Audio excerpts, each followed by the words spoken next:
Thank you. This is the 9 till noon show on Highland Radio. It's Donal with you until 12 noon. Lots to happen, lots to cover on the show today. But before we do anything else, let's get the 9 o'clock news update and say good morning to Donna Marie Doherty. Thanks, Donal. Good morning. A man charged in relation to an alleged hit and run in South Donegal is due in court this morning. He was arrested on Sunday following the incident in Bundoran on Saturday night in which a 9-year-old Ronan Wilson died. The man, aged in his 20s, is due before a sitting of Carrick and Shannon District Court at 10:30 this morning. Housing has been identified by members of Donegal County Council as the most important issue to be addressed by the authority, resulting in a special meeting which will take place on the 11th of October. A lengthy discussion at the September meeting began with officials seeking clearance to borrow almost €7.5 million for land acquisition. 2 motions were also moved, with Councillor Kieran Brogan seeking to have housing returned to a single department, that is, with no other responsibilities, while Councillor Mary Tres Gallagher called for housing plans to be drawn up for the short, medium and long terms. A number of councillors questioned whether the authority has the resources to respond to needs and opportunities. Among them was Councillor Rena Donaghy, who told the meeting a potentially important site for social housing in Buncrana was on the verge of being lost. I have been offered very good land, very suitable serviced land in Buncrana for housing. I've spoken to the council about this. We're not moving quick enough on it, and there is a big possibility there that this is going to be lost, and it would be awful if that did happen. I have now been told that that land is going for public auction, and if it does go for public auction, there certainly is a chance that we're going to lose it for social housing. The Alley Arts and Conference Centre and Strabane Visitor Information Centre has been relaunched as part of a campaign to promote the town and the wider Sperrins area. Tourism Manager with the Council, Margaret Edwards, says there is much to offer visitors in the area in terms of cultural, historical and environmental experiences. She says when considering Strabane and the Sperrins, both complement each other well. While Strabane has an urban offering, the Sperrins are filled with activities closer to nature. Even driving through the Sperrins is one of those scenic routes that you can take, and there's a whole range of routes that are there for people to look at and choose from. There are cycling routes as well. As I said before, walking and angling are also hugely popular with visitors to the area. So I think there's a really interesting mix of things that people can do, so they can maybe have a bit of that kind of more urban in the Strabane town itself, but also get out into the Sperrins and really explore. Looking to weather, the heavy rain will gradually clear this morning as brighter conditions with sunshine and scattered showers west extends eastwards. Some showers may be heavy and thundery. Highest temperatures of 14 to 17 degrees in fresh and gusty southwest winds. That's all for now. The next news update is at 10 o'clock. In the meantime, take a look at our local news on our website, highlandradio.com. From myself and the news team, good morning. The Euro Millions Mega Draw is back, and it's pretty big. It's actually massive. This Friday, the 29th of September, the Euro Millions jackpot will be a guaranteed €130 million. It's just too big to miss. The National Lottery. It could be you. Play responsibly. Play for fun. The county's #1 talk show, the 9 till noon show on Highland Radio.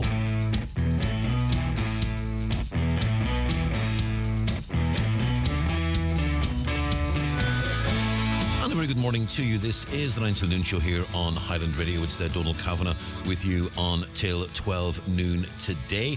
As ever, a lot to get through, but as we always say, the absolute heart of this programme is your views, your perspectives, your take on the news of today and the issues you want to see and hear discussed. You can contact us via text or WhatsApp on 086 60 25000. You can call us on 074 91 25000. Caroline producing and taking your calls, Neve taking your calls as well this morning. You can use the 0035374 91 25000 code if you're dialing from outside of the Donegal area. If you wish to contact us via social media, it's at Highland Radio on Twitter or X, Highland Hub on Facebook. We're also on other social media platforms, and you can watch the show unfold on our Facebook pages and also on our YouTube channel, Highland Radio Ireland.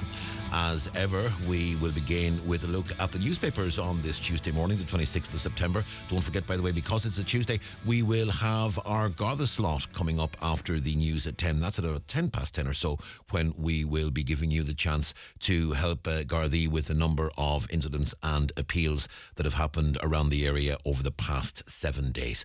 We'll begin our newspaper review this morning with the Tuesday Donegal Democrat and the main headline: tributes paid to Precious Ronan. The 9-year-old boy who was tragically killed in a hit and run in Bundoran on Saturday was Ronan Wilson. There's quotes there from the GAA Wolf Tones Club. We spoke to their chair yesterday. Obviously it went to press too late last night for the update that a man has been charged and is due in court shortly. And Garda are appealing for more information on that particular horrific collision. Also on the front, interesting one, major revamp planned for Biddy's Bar as part of a major Glencullen-Kill development. The bar in Glencullen-Kill there, a 3-storey building to include accommodation and a transport hub, could be constructed on an adjacent site, we're told. Also, on page 3, children traumatised as speeding truck hits curb at Duncanely School. You heard that discussed in detail on the programme last week with Greg. A number of people who were present on the day spoke to Greg about their experience, and by all accounts that was a potentially horrific situation that developed in Duncanely last week. I beg your pardon. Looking at the Nationals, the Irish Independent this morning, 1 in 8 homes now in arrears on their energy bills. There's been a huge spike in the number of households getting into arrears on electricity and gas bills. Figures from the regulators show that 256,000 residential electricity customers, that's 1 in 8, were in arrears in the 3 months to June. That's an increase of almost 55,000 compared with the first 3 months of the year. Also, Lowry ready to embrace Ryder Cup challenge. We saw the ladies show the way with the Solheim Cup at the weekend, and a fantastic comeback from them, led in no small part by Leon Maguire. And can the men emulate the ladies' success and take the Ryder Cup? Well, they're all arriving in Rome. Nice picture of Shane Lowry greeting Rory McIlroy ahead of the next couple of days' competition. Also, 2 arrested as trawler suspected of carrying drugs runs aground. 2 men have reportedly been arrested after a trawler suspected to be carrying a large consignment of cocaine ran aground off the County Wexford coast. Irish Times this morning. Main headline is lower tax rate considered for landlords. Fraught pre-budget negotiations made worse by expected €1 billion health overspend. Concerned big health hike would mean fewer spending increases for other departments. Now, landlords could be paying less tax on rental incomes in an effort to persuade them to stay in the market, under proposals put forward in advance of budget talks intensifying this week. Now, that's an interesting one because on the one hand, they feel they do need to bring in measures to attract more landlords into the system. On the other hand, many people potentially facing eviction, many people facing huge rent increases will look at landlords to get tax breaks, and that will evoke a very different reaction from them. And as I said yesterday, I certainly don't envy Pascal Donoghue and Michael McGrath as they try to bridge a number of gaps and try to square a number of circles and reconcile a number of contradictions when they are drawing up the budget which is to be presented in the coming weeks. Both suspected of carrying cocaine runs aground. More details on the searches continuing today in the waters of Wexford following the discovery of what Garda believed to be a large consignment of cocaine on board a boat which ran aground. The vessel got into difficulty on Sunday night near Blackwater. The rescue and surveillance operation continued into the early hours of the morning. 2 men were winched to safety and brought onto a naval service vessel. It's understood a number of people were rescued from the water. They're all being questioned by Garda in County Wexford at the moment. Looking at the Irish Daily Mail, alarm grows at Garda Watchdog Office break-in. Demand for full disclosure over incident and security of sensitive files. John Lee writes that whistleblowers and politicians have called for full disclosure into a break-in at the Garda Watchdog's headquarters. The break-in at the Garda Síochána Ombudsman Commission GSOC offices took place earlier this month, and it's understood a number of people with highly sensitive files in the Garda in GSOC's possession have written to the body seeking information about the matter. Labour Party TD and former Minister Alan Kelly has tabled a number of questions this week seeking information from the Justice Minister Helen McEntee about the incident. And I strongly suspect that we are going to see more and more on that story. That has the look to me of one of these stories that starts off small but becomes huge. And I think that's going to become really big in the days to come. Irish Daily Mirror, new allegations, Brand sex assault claims grow. Scotland Yard has opened a probe into several claims of sexual assault into Russell Brand. The Met said it has received a number of allegations in London and from across the UK about the star. It added detectives have launched an investigation into allegations of sexual offences. No arrests have been made and Brand denies all the claims. Also, IRA bomb victim's father backs rugby fans singing Zombie, but not the players. A lot of debate I noticed yesterday on national media about the fact that Zombie was played at the end of the Ireland-South Africa match in Paris on Saturday night. And the crowd, it has to be said, were singing along with gusto. And there is a lot of coverage on this. And the quote from Colin Parry, whose son Tim was killed in Warrington along with 3-year-old Jonathan Bell. He said he doesn't want the team using it as their anthem. He says, I think probably many of the fans singing have no idea of its origins or what it's about. And the song Zombie, written by Dolores Riordan after the Warrington atrocity, of course. And those of us of an age will well remember that atrocity and the aftermath of it. Irish Sun this morning, similar story to the earlier one from the Mirror. Cops probe Brand sex assault. Cops last night confirmed they're investigating fresh claims of sexual assault against Russell Brand. Very similar there. Also, Keelty's figures drop by a third. Patrick Keelty's Late Late Show ratings fell by a third for his second episode in charge. Some 548,000 people tuned in to see guests, including Vogue Williams, down from the average of 830,000 who watched his debut a week earlier. Look, that was always going to happen. That was always going to happen. The first Late Late Show with Patrick Keelty, everyone, myself included, let's be honest, I watched it. And I usually would not watch the Late Late Show much. I will maybe catch up on stuff on the RTE player later if I hear there was an interesting guest on. But by and large, on a Friday night, I would not be watching the Late Late Show. So I made a point of staying in and watching it the week before because I wanted to see how Keelty did on his first. And I think a lot of people will have. No one could base anything on the first episode. I think really to make a judgment on Patrick Keelty and what figures he's going to get, what you really have to do is wait until about 4 episodes in and then at that stage tabulate your the numbers 2, 3 and 4. That'll give you an idea. The first one was always going to be inflated because a lot of people were going to be looking in out of curiosity. Would he say anything about the RTE controversies, which he did, and in fairness I thought naming the band Grant Thornton and the Flip-Flops was a particularly nice comedic touch. But it was always going to fall, and I'm not surprised. That it dropped by a third. I would almost say that to actually keep the drop at only 33%, I think was actually quite good. In my view, because it was always going to be a hugely inflated figure for his first. As for me, last Friday, I was in Strabane. I was in the alley in Strabane watching the Seizure Sessions revival, and what a show. Let's be honest about it. Patrick Keelty could have brought a flying saucer down from Mars and interviewed E.T. on the programme, and it wouldn't have been as good as what we experienced in the alley on Friday night. And the Irish Daily Star this morning, €140 million snowstorm. Clever headline.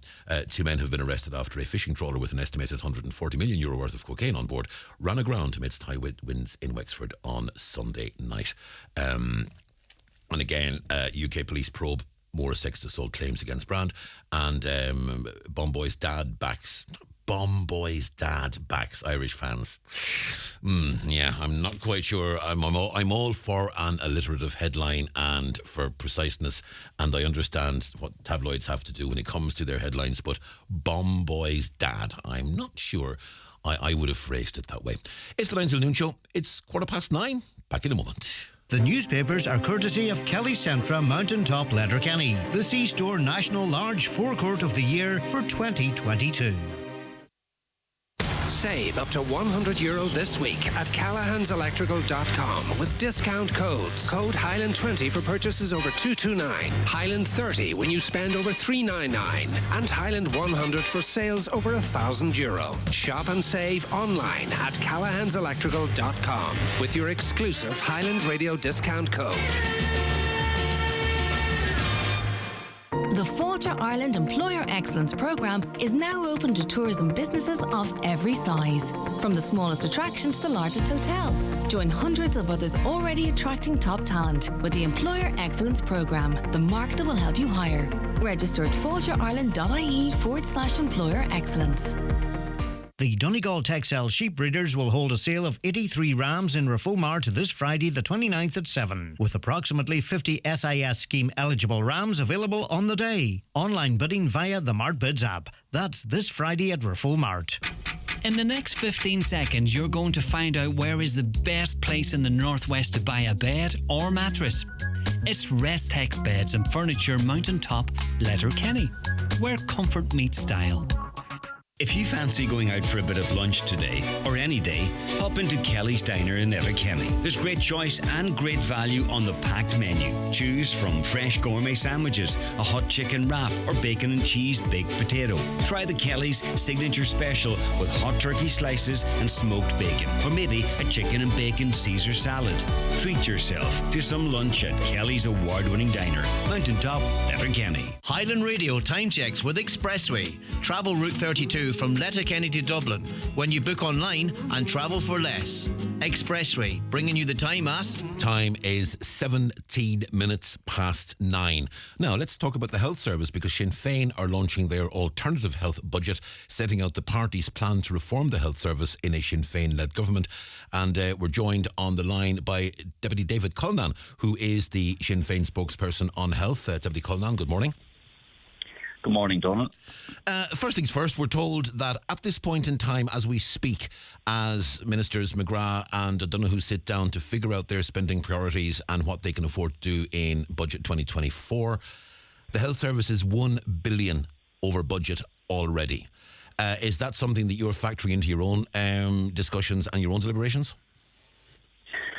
Well, we have had meetings with the senior officials in the Department of Health and the HSE in preparations for our budget, and unfortunately we can't get an actual figure on what the overrun will be. So yes, we will make a provision, but it has to be based on whatever figures are in the public domain or figures that we get from the department.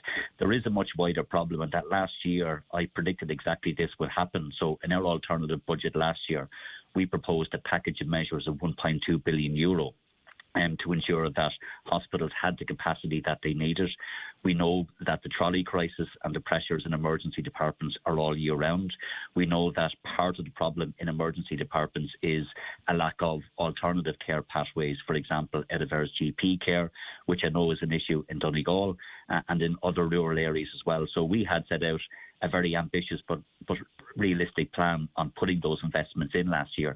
The government provided just €300 million of additional spend, and now we're looking at about €1 billion of a shortfall. So we've been proven right that those investments were necessary.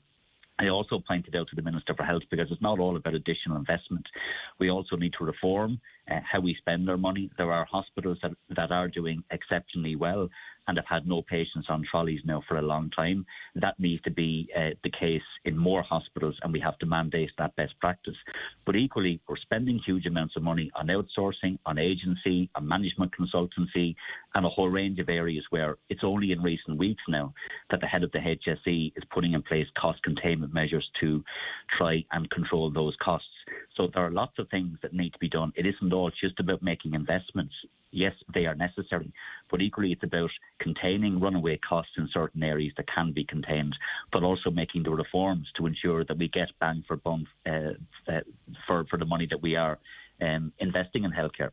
The comment you made about the trolleys is an interesting one, because Argyll Hospital in Waterford has had a record of 0 or next to 0 patients on trolleys in the emergency department for quite some time now. Letterkenny is regularly in the 20s, 30s and sometimes even higher. It can be in the top 5 in the country, indeed third highest in the country yesterday. Sligo also tends to be up and around about the top 5. What's the difference between what's happening in Waterford versus what's happening in Letterkenny and Sligo, that Waterford can manage to return 0 patients on trolleys day after day after day? Well, I've been tracking what's been happening in University Hospital Waterford since I first got involved in politics, and I've seen very similar problems that exist in Galway and Limerick, and in some hospitals in Dublin. It used to be the case in Waterford. So it isn't always the case that Waterford had no patients on trolleys. So it took a lot of work. And I think that the key ingredient was teamwork between consultants, nurses and other specialists in the hospital. We had consultants who worked longer, voluntarily, on shift, on call, maybe later than normal in terms of comparisons with other hospitals. That means decisions can be made quicker. We also made best use of the capacity that's there. But I think the other key ingredients were really good relationships with community services, so that very quickly, if patients needed step-down and recovery beds, they were made available. And then there's an all-year-round, very constructive relationship with UPMC, which is a private hospital. And that was opened up through relationships, as I said, all year round, that could then treat public patients in some specialties. And I think the combination of all of those measures and good management, to be fair as well, has resulted in what's called a better patient experience time. So I've been saying to Stephen Donnelly and the head of the HSE that, yes, we need more investment in healthcare, and our budget that we launched will again set out ambitious, but I would argue realistic investments which are needed to reduce the cost of healthcare and put capacity not just into acute but primary and community care. But we also have to be mandating that best practice and looking at what's happening in Waterford. It's very similar in Kilkenny. Drogheda has done very well in recent times as well, and then mandating that best practice across all hospitals. But equally, Donal, I'm conscious that there are particular problems in some rural areas. We know that hospitals like the one in your own area find it difficult to recruit staff. Remoteness is an issue. And there's also capacity constraints in hospitals, in some hospitals, that doesn't exist in others. So we're not always comparing like with like. And the job of a minister is to ensure that they make the investments which are necessary. And but the interesting thing is, a lot of what you were saying about what worked in Waterford does not seem to have involved extra investment. It doesn't seem to have involved extra money. It seems to have involved, if anything, imaginative thinking. It was partly that, but there was additional investment. So we kind of got lucky before COVID, where there was a new wing that was opened up in Waterford, and it was for the first time we have a palliative care unit, which is really, really important. And the top 3 floors of that provided for 200 additional acute inpatient beds. And if you talk to hospital management, they say that was really, really useful during COVID because they were single isolation room beds. They were obviously really important during that time period, but now we're making best use of them at a time when, you know, there's huge pressures on the hospital. We had additional pressures with what happened with a fire in Wexford, as you know, last year, and University Hospital Waterford was stretched. But I'm conscious that there's good work being done in the hospital in Donegal. Staff are fatigued and they want to be supported. I don't at all call into question the management of the hospital. I'm very conscious after travelling to a whole range of hospitals, and I travelled to Donegal last year at the request of Pierce Doherty and Pádraig McLaughlin and some of our councillors in Donegal, and we visited the hospital, we met with management, and I know that they are doing their best, but they have capacity constraints, partly to do with staffing and beds, and that's the point that we set out in our alternative budget. And as we know, when we speak of capacity, obviously it's one thing to talk about beds, and as you said, the new wing in Waterford, 200 extra beds. Beds are one thing, but the real key here is actually the nursing, the backup, the ancillary, the domestic and the medical staff to actually ensure those beds can work. And that appears to be the problem in many hospitals, that maybe you can get physical beds in, but can you actually get the staff in and get the people in to actually service those beds? Well, I think the recruitment of staff is probably the single biggest challenge now facing the health services. And that's why in our alternative budget we set out a very, very detailed workforce plan. And I would argue possibly the best that has been produced to date in relation to what needs to be done and the scale of ambition. So I've met with anybody who is involved in this area, including senior people in the HSE and the department, but also people involved in training colleges. And there is the ability to very substantially ratchet up training capacity. That needs to be done because we need to be recruiting and retaining more healthcare professionals. I welcome the fact as well that we have a new public-only contract for consultants. I want to make sure that public hospitals are truly public and that we remove private healthcare once and for all from public hospitals. But my point is, if I was the Minister for Health, my job is to look at each and every hospital. What are the capacity deficits? What needs to be done to ensure that your hospital has the resources that it has? as best we can over a number of years. And then it's up to management and staff then to make best use of those resources by using the best practices which exist in other hospitals. And that's the type of focus that I want to bring to healthcare. And I've been talking to the head of the HSE about exactly those ideas. It's not at all beyond the realms of possibility that you could be Health Minister within the next 18 months. In the event that were to happen, are you confident that you can implement these measures? Because a lot of people will remember in the past opposition health spokespersons had very interesting plans. I remember well James Riley, when he was in opposition, had great plans in terms of the money following the patient, and he was going to reform and restructure the health service. And I think, with all due respects to the man, it's fair to say he's not gone down in history as one of our better health ministers. Well, my job is to make sure that we put forward the very best health plan that we can. So last Friday, I launched 2 documents, one which is a very substantial document which looked at the medium to long-term priorities that I have and what I would do if I was Minister for Health. And all of that is in preparation for an election manifesto and what we would hope, if we do get a mandate, a programme for government. And then we launched our budget proposals, which is year 1 implementing those measures. I will spend the next number of months, and I gave that commitment to the 80 different groups that were in the room, which make up healthcare trade unions, advocate groups, patient groups. The proposals that I put forward went down very well. But what I said in the room, and I'll say it very publicly, I'm not going to put forward any measures which are not costed in the first instance, but not practical or realistic or deliverable. And I believe that there is huge potential in healthcare. I see it everywhere I go. There's huge innovation on the research side, but also I think on the front line in healthcare. And I want to be a minister that delivers an Irish National Health Service. I think it will take 2 terms in government, but I believe the heavy lifting can be done in year 1, which is why our first term in government, which is why in our budget proposals this year, we provide for over €240 million of measures to reduce the cost of healthcare, which involves 400,000 additional medical cards, reducing the drug payment threshold from €80 to €50, which cuts the cost of medicines for all families, abolishing prescription charges. And that scale of investment would be needed year on year. So I can only be judged on what we do if we get our chance. And I completely understand that people are sceptical about whether or not we can ever fix the problems in healthcare. I can't allow myself to be a sceptic. I have to be constructive and positive and have a plan. And no doubt, like we've seen over the last number of weeks, challenges will present themselves and crises will happen, and you have to respond to them. But if you have a credible plan and you have a government and a finance minister, and Pearse Doherty would be the finance minister, I would imagine, in the Sinn Féin government, then he has been very supportive of the plans that I put forward. But I can only be judged, Donal, if we get our opportunity, and that's a big if. That's a matter for the electorate, and we're not presumptuous about the outcome of the next election. Before I let you go, we've one query in from a caller. It's a point that's under discussion a lot at the moment. While reform of the health service is needed, our caller says, can you ask David Cullinan what his position is on Sinn Féin's gender recognition bill, which allows 16-year-olds to take parents to court to allow them change their gender, and proposes that children under 16 be allowed that right. Also his position on children being allowed access to puberty-blocking medicines. Well, that's not our position, and we don't support that. I did meet with specialists in the HSE who work in this area, and it is a very complex area and also a very emotive area.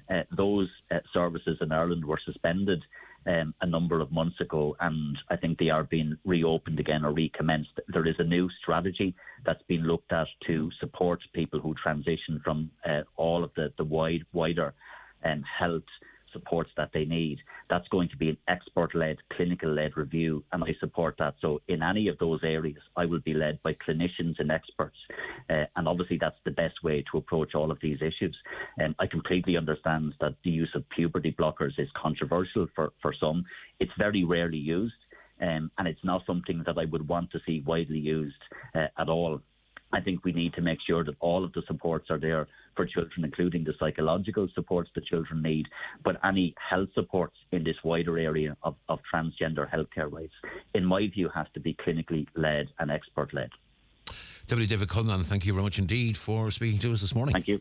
Thank you. That's Deputy David Cullinan there. He is the Sinn Féin health spokesperson, and they've launched their alternative health budget. Now, before we go to a break, I want to read you a statement, because last week on the news we spoke to Deputy Niall Blaney, who had been involved in meetings of Oireachtas members and the BPFI, the Banking Payments Federation of Ireland, and we understand that a proposal for allowing homeowners affected by defective blocks get some capital from the banks and special terms and conditions by which they can do so. A proposal at the moment is before both central bank and government, and we could have an announcement very, very shortly in terms of what's been described as a targeted proposal and package. Now, over the course of the interview with Deputy Blaney after that meeting took place, it was listened to by members of the redress focus group Banking and Insurance, and as you know, there's a number of redress focus groups who have been looking at the defective block issues, and they've just sent us in a statement update from the redress focus group Banking and Insurance. Since our inception in February 2023, the redress focus group Banking and Insurance has engaged in detailed discussions with the banking sector regarding the shortcomings of the defective block redress scheme. Despite various public statements from members of government about the need for mortgage providers to contribute to the solution, our group saw no evidence of adequate engagement with the banking sector to date. Our group has brought a fresh approach to discussions with the banking sector, focused on the issues created by defective blocks within the legally binding terms of conditions of our mortgage contracts. The banking sector, under the umbrella of the Banking and Payments Federation of Ireland, BPFI, have entered into a positive process of engagement with us. The engagement is ongoing, and BPFI is coordinating its member banks in creating bespoke products and processes that are needed to address our issues. This process is ongoing. Nothing has been delivered as yet. Last week, the Banking and Payments Federation of Ireland briefed members of the Oireachtas in relation to the current status of its work, and that is a consequence of engagement with our group of volunteer homeowners. Our group notes that in his comments on Highland Radio last week, Senator Niall Blaney failed to reference the key role our group has played in discussions on this matter to date. Members of our group have volunteered countless hours, including 4 separate trips to Dublin, to meet with the BPFI, Minister for Finance, the Oireachtas Finance Committee, and most recently on the 12th of September, we met with the Central Bank. It was incorrect of him to suggest that this initiative is yet to involve homeowners. It's 32 minutes past 9. We'll take a break. Watch the show live now on YouTube, Facebook and at highlandradio.com. There's only one thing as good as a TUI holiday, and that's looking forward to one. So get next summer sorted and secure your TUI holiday today. Choose beach, lakes and cruise breaks across a wide range of destinations, including Mexico direct from Dublin, plus all your favourites like holiday villages, Splash World resorts and our own TUI Blue hotels. Secure now with thousands of free child places and a low booking deposit of €25 per person. That's next summer's holiday sorted. TUI, live happy. T's and C's apply. It's the Right Price Tiles and Wood Flooring biggest ever sale. Up to 50% off everything in store. All tiles, all wood flooring, all outdoor slabs, cladding and bathware. Everything slashed in price. This sale is not to be missed. The Right Price Tiles and Wood Flooring biggest ever half-price sale is now on. Christmas ads on the radio already? No, we wouldn't do that to you. It's actually the sound of the keys to your new 241 Skoda waiting for you to collect in early 2024. Whether it's the fully electric Enyaq, the 7-seat Kodiaq or the legendary Octavia, avoid disappointment and avail of our special offers by ordering early. Skoda, let's explore. Your local Skoda dealer is DMG Motors, Clar Road, Donegal Town. Call 074 9721 or go to dmgmotors.ie. The Queen of Country and Irish, Margot, comes back to Donegal for one night only. Join Margot live in concert on Wednesday the 4th of October in the Mount Erigal Hotel, Letterkenny, with special guests David James and Shuni Cramsey. This is a show not to be missed. That's Margot live at the Mount Erigal, October 4th. Tickets available from hotel reception or online at eventbrite.ie. The county's #1 talk show, the 9 till noon show on Highland Radio. And you're welcome back to the show. 086 60 25,000 for your texts or WhatsApp messages. 074 91 25,000 if you want to call us. 0035374 91 25,000 if you're outside of the Donegal area. Now, yesterday we referenced figures which had been published showing that for the first time since 2007, the average national price of a 3-bed semi-detached home has surpassed €300,000 after housing prices rose again in the last quarter. In many areas, house prices are now where they were pre the last slump, as it were. Now, Donegal, the average price is just over €150,000, which is about half the national average, and Donegal does have the lowest national price in the country. To discuss the figures and where we are at the moment in terms of the housing markets, let's go to Zoom and say good morning to Barry MacDonald, who is a director of REA, the Real Estate Alliance. Barry, a very good morning to you. Good morning, Donal. Thank you for having me on. It is our pleasure. Barry, looking at these figures and what they're showing us, are you surprised that we are now at levels where we were, say, 10, 15 years ago during almost where we were at the last boom? I suppose I'm not, because we've all read almost daily about the housing crisis that continues to plague our country. And the supply is the major issue. It's on the tips of the tongue of every estate agent around the country and every buyer around the country. And if I can just, Donal, give your listeners a bit of a background on how we compile our figures, it'll just give them an idea of what it's based on. So we're a group of independent estate agents right around the country. We've estate agents from up above in Donegal right down to Kerry and across to Dublin. And what we do, we started this in 2013, where we go out to these agents. They're all active. They're all selling residential property right around the country. And we ask them a number of simple questions, but the main one being, what are you getting in your area for your average 3-bed semi? And we've compiled that data along the way. And what's interesting about our survey is it's based on sale prices that they're getting right now. These questions were asked for our estate agents just last week, and we're publishing them this week. And it's not based on guide prices. Anyone who's looked to buy a house in the last 10 years will tell you guide prices can be so misleading. It's not based on sold prices, because there's that time lag when, published sold prices, it could be 2-3 months before you see what a house actually sold for. It's based on what we're agreeing deals for right now. So we found it to be, in our view, quite accurate as a kind of a yardstick of where the market is at the moment. And just this quarter, our headline figure is that the average 3-bed semi is now in excess of 300,000, which reflects where it was, as you mentioned there, at the peak of the boom back in 2007 or 8. In terms of the spread of REA agents around an area like Donegal, which is a mix of rural and urban, are you satisfied that you have sufficient branches serving sufficient markets that you can get an accurate overall view of a county, that it's not excessively rural or it's not excessively urban, if that makes sense?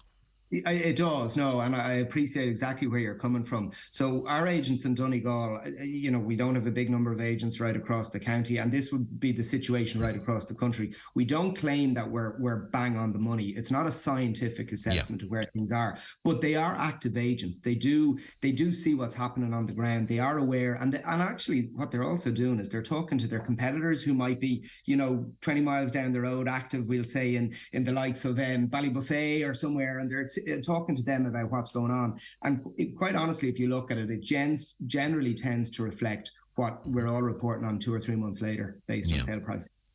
One of the questions that was asked of us yesterday when we initially referenced the figures when they were published was, what impact is the defective blocks crisis in Donegal having on the average prices in the country? One suggestion that the defective blocks crisis might be bringing down the price of housing in Donegal. The other suggestion was that because the defective blocks crisis may create a shortage of housing, it could actually have the opposite effect and may in fact increase the prices. Is there anything you can sort of say in terms of if there is an impact?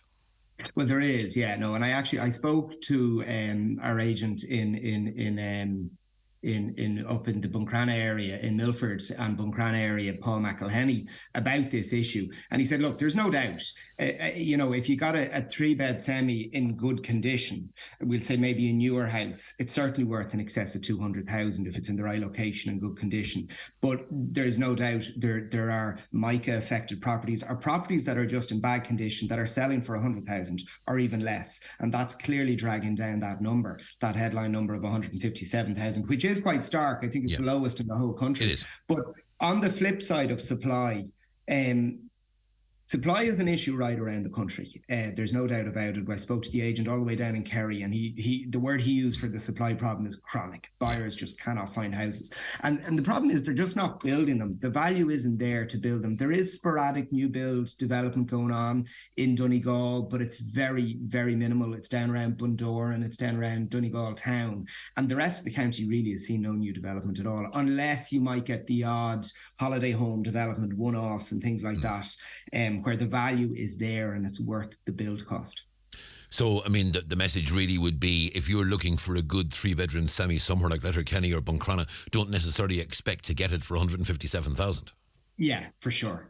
You're spot on there. Yeah, I mean, and Donegal always would have been sort of bottom three. Usually Leitrim and Longford maybe would have been slightly less than Donegal in terms of prices in various surveys over the years. I haven't seen Donegal at the very bottom for a while, so we were just wondering if there was an impact. Sligo is an interesting one because it had the biggest increase in the country over the course of the last quarter. Yeah, and I spoke to the agent in Sligo Town, Roger McCarrick, and he could tell us that that is really down to supply. There's no new developments, and for whatever reason, there's just pent-up demand in that particular area. I suppose, look, the wages are a major factor. Our agent in Donegal could tell us that wages on an average basis are just not as strong up in Donegal, so affordability is a major issue for buyers. Whereas in Sligo, they might be slightly better. And just for whatever reason, Sligo didn't see much increase in value over the last 2 years compared to other parts of the country. And then all of a sudden, it's just had a jump in the last 3 to 6 months, which has driven up their average prices. The interesting thing is, even though we're talking about Donegal being the lowest in the country and at 157,000 compared to the national average of 300,000, the fact is the national rise in the last quarter was 0.68%. In Donegal, the actual rise was 3.4%. So even though it's the lowest in the country, it is increasing at a fairly more substantial rate than the national average. And that was a trend we saw right across the country, to be quite honest with you, Donal. So, obviously, Dublin City is the biggest, location market in the whole country. And Dublin actually, I suppose, Dublin had typically led the charge on price value increases over the last number of years. We've seen increases in value certainly since the start of COVID and maybe even before that. And every quarter we saw Dublin going up by a percentage more than the rest of the areas around the country that we assessed. However, Dublin's become a major problem. Affordability is just...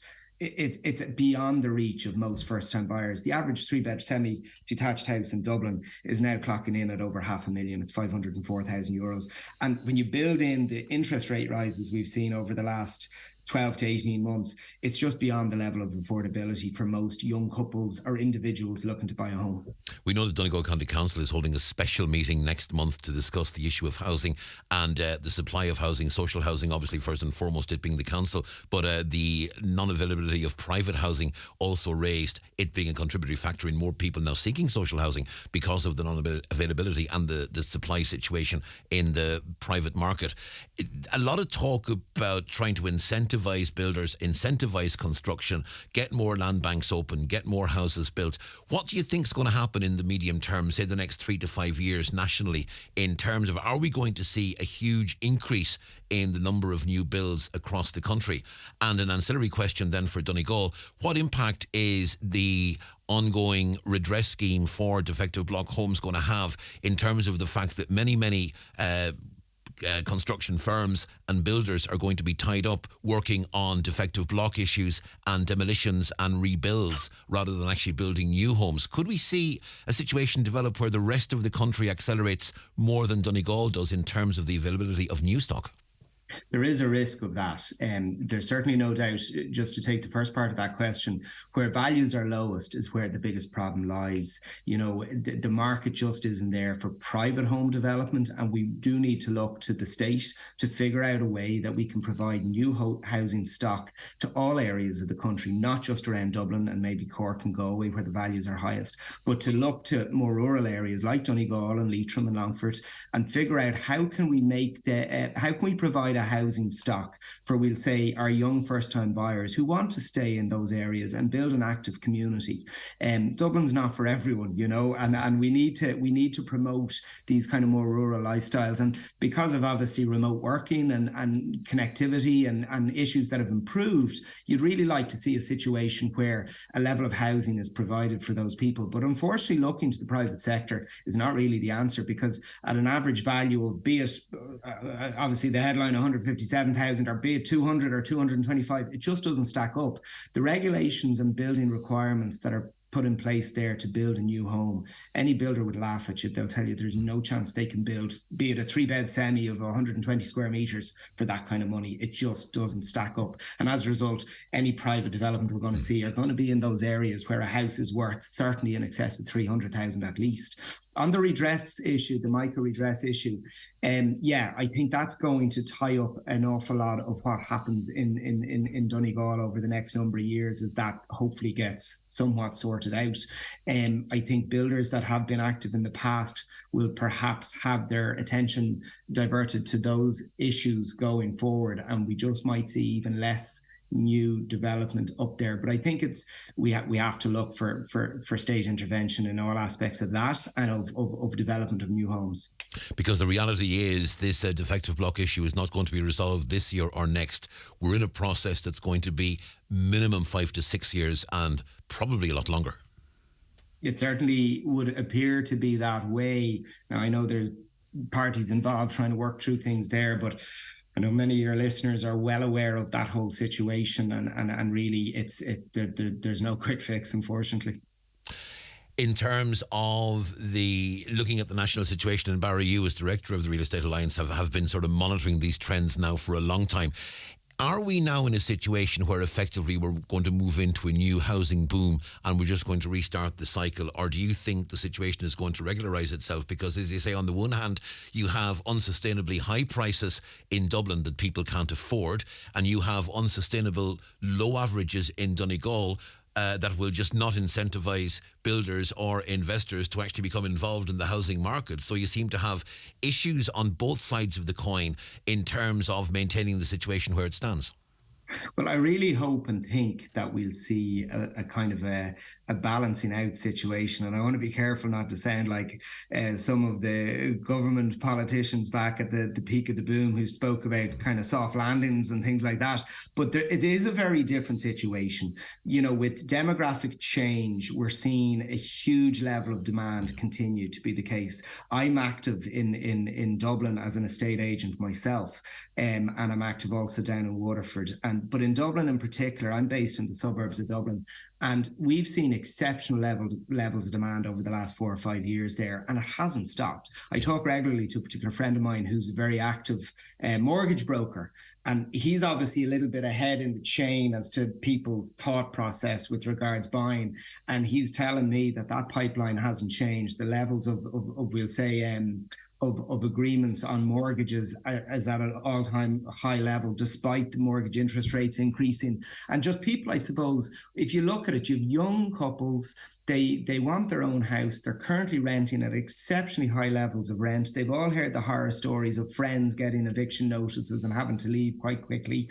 Or else there's people who are stuck at home and they want to move on with their lives. They want to get out of mum and dad's house and get their own place. So demand is still exceptionally strong. There is new development going on in places like Dublin. So I think you'll probably see, like our report this particular quarter, where we're seeing the regional areas increasing at a stronger rate than what we're seeing in Dublin. I think that will continue to be the trend, and I think we'll see a balancing out around the country. And certainly places that have a certain level of accessibility to Dublin will probably rise quicker than the more rural and with inexpensive areas like Donegal and Leitrim and Longford, as we discussed. We might see more areas around the Midlands and the Dublin hinterland where they will increase and catch up a little bit with the likes of the capital city. Finally, a question from a caller that on the one hand is a very short question, on the other hand could take up an entire programme. How would you go about valuing a mica or defective block affected house? Would it be effectively the site value less the cost of demolition? How would you go about valuing if someone were to put a house and declare this is a defective block house and put it on the market? How would you value that?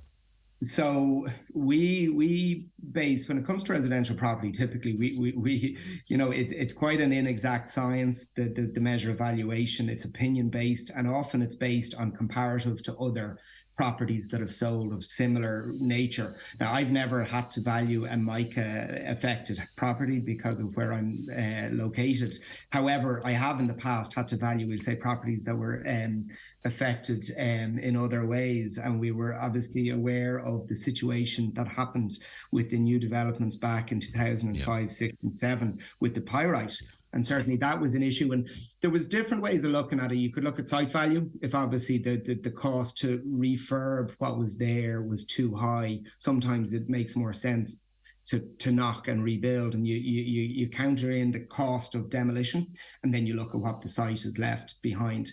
In other cases, the cost to put the house right, if you like, isn't as high as a brand new build, and as a result, you just have to try and take that into account. But like I said, no agent will tell you it's an exact science, and it is more often than not based on comparison. We might see a house up the road that's sold of similar size with a mica affection in a similar way, and you just compare it to what kind of appetite there was amongst buyers for that.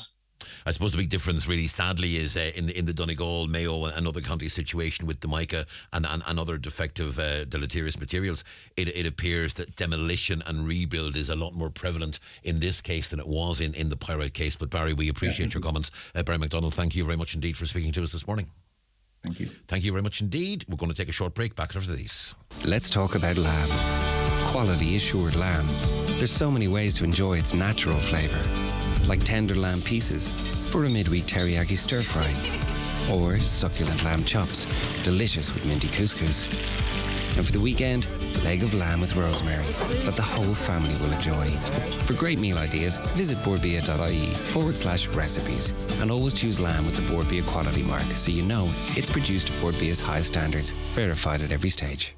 Why leave all the magic moments or great scenes you've captured on your phone sitting there or in the cloud when you can have them printed at McGee's Chemist? Using the McGee's app or one of the in-store kiosks, you can upload your photos from your phone, Google Photos, Facebook or Instagram, and have them printed instantly within an hour, or in by 10 and ready by 5. See mcgees.ie for more details. Hold your memories in your hand with McGee's Chemist, Letterkenny. Tickets! Get your tickets!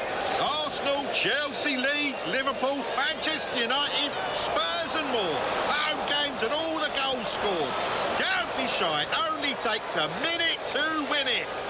It's Cadbury FC's biggest football ticket giveaway ever, plus thousands of other prizes to be won every game week. Just head to matchtheminute.cadburyfc.com to get your match minute. If a goal's scored in that minute, you win. Enter today. T's and C's apply. My spelling always stopped me from doing things, but thanks to my class with Donegal Education and Training Board, I've learned how the computer can help.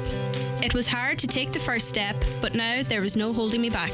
Literacy changes lives. Make a change in your life today by contacting Donegal ETB and find a class that suits you. If you'd like to volunteer to help someone make that change, call in to your local Donegal Education and Training Board Further Education and Training Centre. Supported by Adult Literacy for Life, the Government of Ireland and the European Union.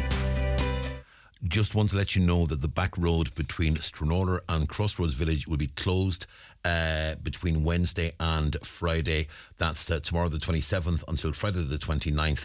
The alternative route will be from Stranorlar to Killygordon. So the back road between Stranorlar and Crossroads Village will be closed between Wednesday and Friday, and you're asked to use the route, just the main road there between Stranorlar and Killygordon instead. Now, we have in the past discussed the dumping of tar on the outskirts of Duherry, and it has sadly once again become an issue, and we're joined by Councillor Micheál Chulaimgil-Osbach, who's been looking at this particular situation on Zoom. Micheál, a very good morning to you.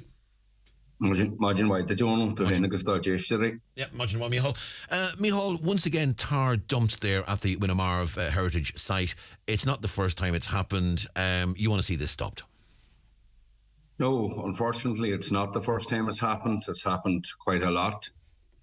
We've seen incidents there in the past where, unfortunately, the fantastic work that Costa Forbara and the Duherry are doing, not just in relation to the village centre itself, but on the outskirts of it, which this clearly is, where we were on radio not so long ago when, unfortunately, somebody decided to remove their sign.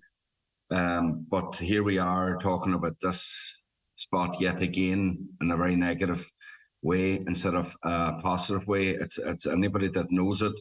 It's either in the Duherry, it's in Hohanlia, a very isolated area, a very beautiful, beautiful area. And it's one of my favourite areas, actually, that route. When you look back up at that gorgeous wee cottage that's up there with the red tin roof. But what we're experiencing is that some companies are coming along, need that be if they're out working for the council or else they're out doing private work, and they decide that the wee bit of tar is best dumped on our community, a beautiful part of the West Donegal. But unfortunately, we're not just talking about Nadoohary, we're also talking about other areas that this has been happening for a very long time. When I was lucky enough in 2014 to get elected, it was one of the first issues that I started talking about, so much so that I remember one of the first roads in the parish of Kavanagh, that there was half a load of tar dumped over in Kincastle, which I reported immediately. I landed on site and the tar was still hot, and unfortunately nothing was done for it. It lay there for years, and at the time I felt very much so that it was a no scum alum, who cares, position taken by certain people within the council about it. So I kept at it, because even if you look at other isolated spots like Cooley-Nadigal on the way to Letterkenny, there's been quite a lot of dumping, but the council agreed that they would move in this. But instead of removing the tar, what they done was they broke it up and made it a barrier that nobody else could come into that area and dump on it. And it's the most unsightly thing ever, to be honest with you. I was extremely embarrassed by it. But if you look around, and what I think it's really important is that this isn't just an isolated incident in Realtat in West Chirchonnell. It is also happening in other parts of the county, which needs to be identified. And I've asked at meetings that we would map out exactly where all this tar has been dumped. And granted, I'm not naive enough to think that the council has the resources to just go out in the morning and remove it. We don't, because the Fianna Fáil and the Gael government badly underfunds our council. So, but we need to start a step-by-step programme to see this being removed. And I'd like to hear Donegal County Council for the Donegal come on radio and talk this out with yourself or Greg, or preferably with myself, to hear what is their programme long-term to remove this here. We can't have two different policy where we have fantastic staff who are doing great work in regeneration programmes throughout our county, trying to help development, developed villages and towns, and adopting mileage and then paying them, but yet other sections of the council just ignoring it. Should the council be providing areas where tar can be left across the county, areas which are not in scenic areas of scenic beauty, places that it would make sense that the tar can be put and maybe even reused? Well, no, I would, sorry, Donal, but I wouldn't agree with that at all. What I think what has to happen is that the companies that are involved in this, or the individuals, need to stop being self-centred and thinking of, sure, who cares? Let's dump it in this area. Sure, what matters? They need to take them back to the yard where they come from, let them do what they have to do by law and make it as environmentally correct as possible. But the idea of dumping tar on a community that has worked tirelessly to better it. Now, there are loads of people who are probably listening here now and are saying, geez, I could badly do with tar on my road, because there are hundreds of roads out there that unfortunately that we're never going to get to through LIS. In my time anyway, because again of Fianna Fáil and the Gaels underfunding of that programme, and it's costing people quite a lot of money, because your car, your shocks, your bushings, and there's plenty of garages. Cousin of mine springs to mind who are thinking, say nothing, sure it's helping my business, in a joking manner, but it is costing families. We're in a crisis, a living crisis caused by capitalism. We're putting further burden on families by not having proper roads, and we're putting further burden on the council by having to find the money to pick up this tar and dispose of it properly. Well, maybe we'll get this conversation going with the council and see what happens in the meantime. Councillor Micheál, and it's just the last word. I just would like to give massive recognition to all the community groups out there, but especially the one we're particularly talking about who have done cartwheels. And if anybody finds themselves passing through Niduri, there's a fantastic wee shop there and a wee bar there, and rural areas like that needs the passing trade. Don't be shy in stopping. Good luck with Micheál. Mr. Blue Sky. The Euro Millions jackpot is an estimated €40 million. Play responsibly in-store, in-app or at lottery.ie. The National Lottery. It could be you. Do you need a UK address? Save hundreds of euros on custom charges shopping online with Space Hub Dairy. We provide a full virtual office address mailbox service for all your business and personal use. Save your business hundreds, possibly thousands on custom charges with Space Hub Dairy. Call 048 7187 8077 for more details. Milford Tiles, Wood Flooring and Bathware, Milford Retail Park. New wood flooring just arrived. 8 mil AC laminate, $9.99 a square yard. 10 mil, $12.50 a square yard. 12 mil, $14.99 a square yard. Beautiful 8 mil AC4 gloss laminate, $16.99 a square yard. All in stock, fitters available. Milford Tiles, Wood Flooring and Bathware, 083 091 0707. Live, on air, online and on the Highland Radio app. This is Highland Radio News. Good morning, it's Donna Marie Doherty with the news at 10 o'clock. A man charged in relation to an alleged hit and run in South Donegal is due in court shortly. He was arrested on Sunday following the incident in Bundoran on Saturday night in which a 9-year-old boy lost his life. The man, aged in his 20s, is due before a sitting of Carrick and Shannon District Court at 10:30. Businesses in the northwest are struggling with rising operating costs, that's according to IBEC. Concerns were raised at a budget briefing meeting hosted by the organisation in Donegal Town, in which businesses and TDs were in attendance. The issues outlined included the need for government to support businesses with the increase of employer costs imposed by policies.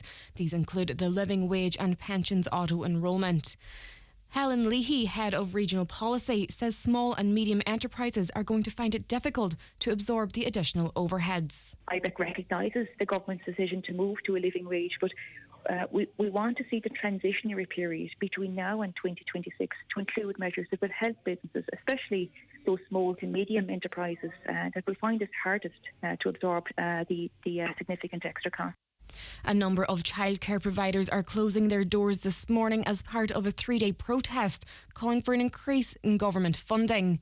Members of the Federation of Early Childhood Providers and Parents are making their way to Leinster House for a demonstration at 12 o'clock.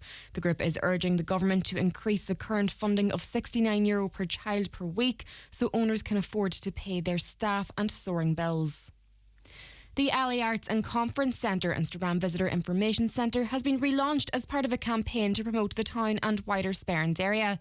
Tourism Manager with the Council, Margaret Edwards, says there's much to offer visitors in the area in terms of cultural, historical and environmental experiences. She says when considering Strabane and the Sperrins, both areas complement each other well. While Strabane has an urban offering, the Sperrins are filled with activities closer to nature. Even driving through the Sperrins is one of those scenic routes that you can take, and there's a whole range of routes that are there for people to look at and choose from. There are cycling routes as well. As I said before, walking and angling are also hugely popular with visitors to the area. So I think there's a really interesting mix of things that people can do, so they can maybe have a bit of that kind of more urban in the Strabane town itself, but also get out into the Sperrins and really explore. The Integration Minister says he can't rule out the use of a tented accommodation for refugees this winter. The Department of Integration currently uses tents when accommodation options are low. Recently, Ukrainian refugees were moved into tented accommodation at the site of Electric Picnic in Stradbally in County Laois. Minister Roderick O'Gorman says the state will source alternatives where possible. Tents are not optimal. I'd rather we weren't using tented accommodation, but the system is under real pressure now. So I'm clear we'll always try and use tented accommodation as a last resort, but when the system is under very real pressure, I can't rule out options in terms of providing shelter for refugees. And looking to the weather, heavy rain gradually clearing as brighter conditions with sunshine and scattered showers extend eastwards. Some of the showers may be heavy and thundery, with highest temperatures of 14 to 17 degrees in fresh and gusty southwest winds. That's all for now. The next news updates at 11 o'clock. In the meantime, keep up to date on our website, highlandradio.com. From myself and the news team, good morning.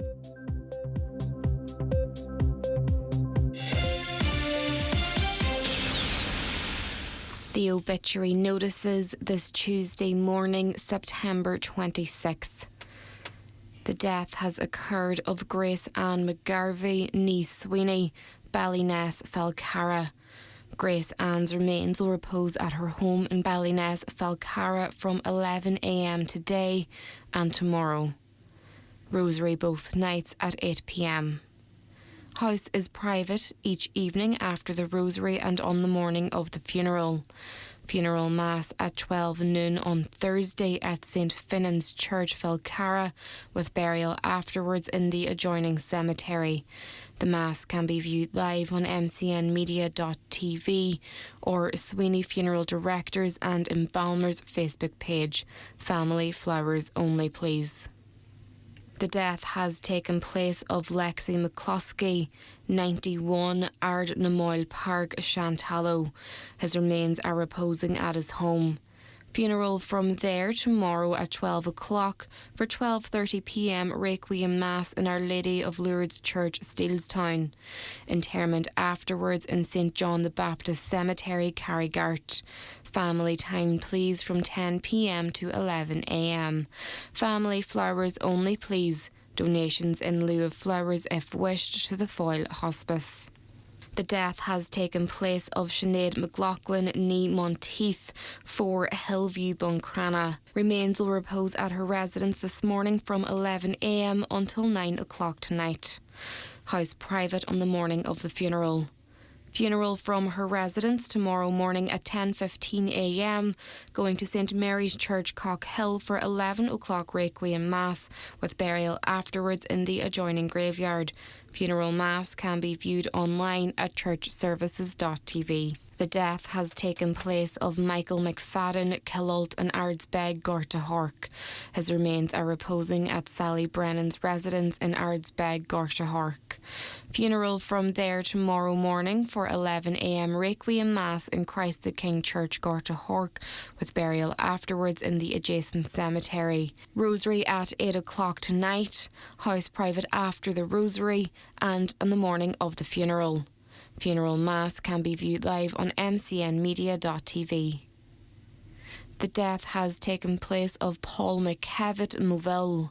Paul's remains will leave the Eternal Light Chapel of Rest, Mountaintop, Letterkenny today at 2 o'clock, going to the home of his mother Rose, Ballynally, Moville. Funeral Mass will take place on Thursday at 11 a.m. in St. Pius X Church, Moville, followed by burial in Ballybreck Cemetery. Funeral Mass can be viewed live on movilleparish.com. The death has taken place of Kathleen McFadden, 270 Bridge End, Ramelton. Remains are reposing at her home.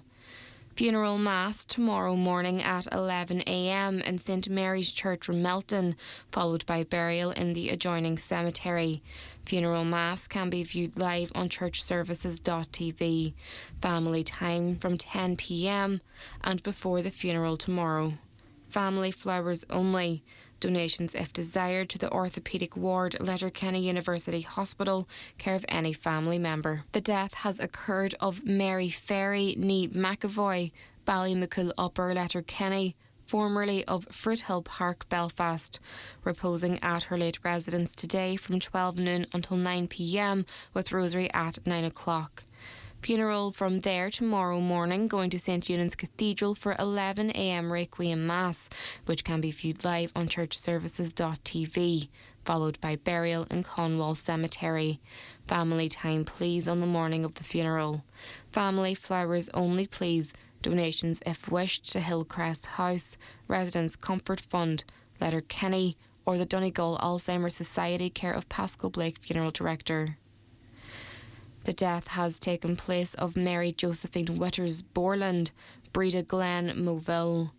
Mary's remains will repose at her home today from 12 noon until 3 o'clock and from 6 o'clock until 10 o'clock. Funeral service will take place tomorrow at 12 noon in Greenbank Presbyterian Church, Quigley's Point, followed by private cremation. Family home private on the morning of the funeral service, please. The death has taken place of Rosaline McCafferty, Kilmacrennan Road, Milford, reposing at the family home. Family time from 10 p.m. to 11 a.m. today and on the morning of the funeral.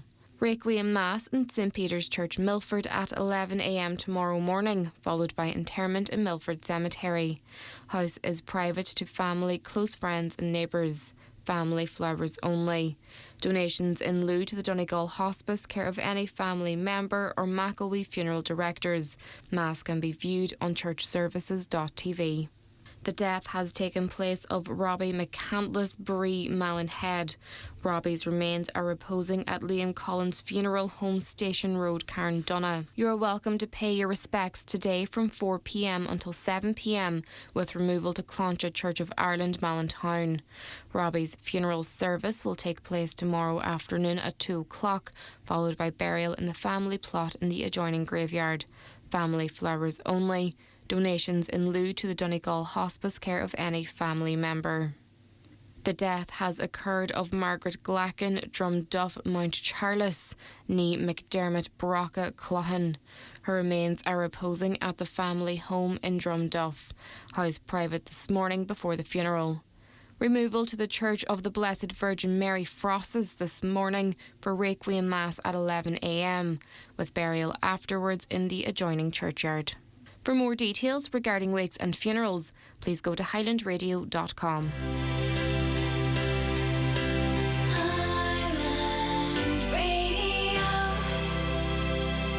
What's golden, crispy and downright delicious? That'll be our scrumptious bird's eye chicken goujons. Made with 100% chicken breast and coated in the crunchiest of crumbs, you could say they're the ultimate champion of the chicken universe. Feeling bougie? Serve with a salad. Feeling cheeky? Dunk into a sweet chili dip or just enjoy as a midnight snack. You know where to find us. In the frozen aisle, of course. The county's #1 talk show, the 9 till noon show on Highland Radio. Welcome back to the second hour of this morning's programme.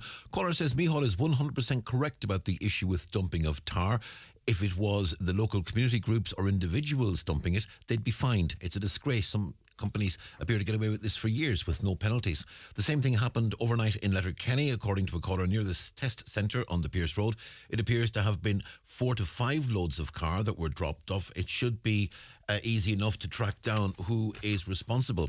Another caller saying, and this is a point that Micheál himself was making, dumping tar when we have roads full of potholes, you can't be serious. And that's a point that Micheál himself made as well. Caller asks, why do the Real Estate Alliance not have to test houses prior to selling properties in Donegal? If you buy a property after the date of January 2020, you don't qualify for the micro redress scheme. This is very unfair. I suppose the answer to that is the Real Estate Alliance are agents. They organise the sale of an asset from one person to another person, and they act as the agents through whom that sale is made. It's all about, I suppose, the seller making disclosures and the buyer making him or herself satisfied that what's being sold is as declared. The agent is there to facilitate the sale. I suppose that would be the answer to that. Whether that's satisfactory to you, caller, I can't say. Caller says, you had the Sinn Féin spokesperson for health on, a so-called deputy. Well, in fairness, a so-called deputy. Deputy is the phrase that is used to describe members of our national parliament. I think, in fairness, there is no so-called about it. Deputy is the word, and it's a title that pertains to the job to which the people have been elected, and it's a title to which they deserve. And they deserve it because sufficient thousands of people have given them the votes to bestow that title on them. So, in fairness, whatever party they may be, any party or none, anyone who is a deputy in our national parliament deserves the title. It's not so called. However, in fact, we have deputy sheriffs who are elected to answer solely to and follow the order of the sheriff, the party leader. They don't really represent those who supposedly elect them, and that is what is really wrong with Irish democracy. The deputies turn their back on the voters who elected them so as to take care of the big boys in Brussels and thus stick it to the voters who pay all the bills. And that's from Raymond. Raymond, all I can say to that is the voters have every right when they get the opportunity next, and in the case of our councillors, it'll be in early June of next year. In the case of RTDs, it'll either be the autumn of next year or the early spring of 2025, but I suspect it will be autumn next year. You will get your absolute chance to decide to transfer your vote from one person to another. Caller asks, could you ask if Donegal County Council have sold on Martin's filling station, which they bought under compulsory purchase for the new bridge 10 years ago? The response from the council is the filling station and house in question will not be sold, as lands or part thereof are required for the 10T project, with the house currently leased. And the 10T project is the wider project of roadworks around Letterkenny and indeed the Twin Towns, of which the Bonagee link will potentially form a part.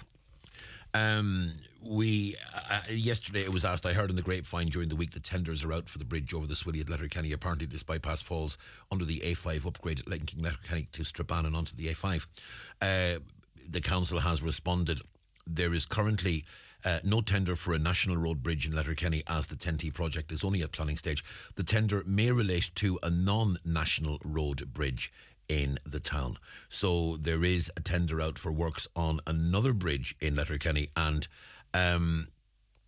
it could be. Now, we do know that there's been talk about doing some upgrade works on the bridge over the Swilly at Old Town. Now, I'm spitballing here. I do not know, but I'm thinking that could be works to upgrade the bridge over the Swilly at Old Town. That may be the situation.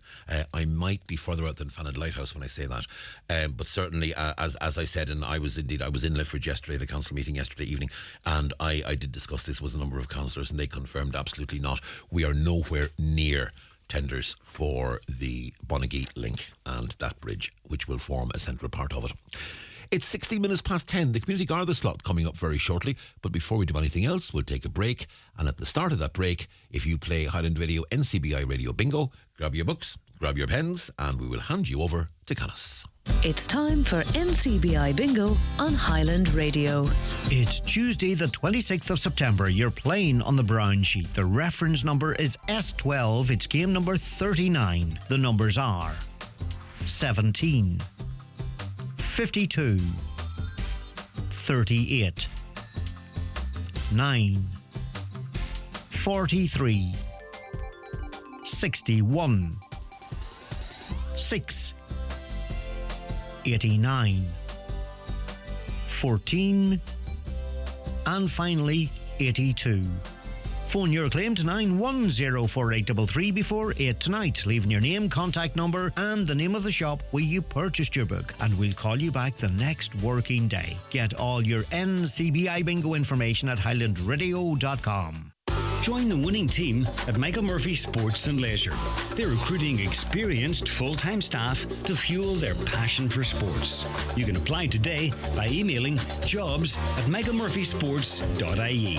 That's jobs@michaelmurphysports.ie. Foilside, at the centre of more for your euro, with great value gifts.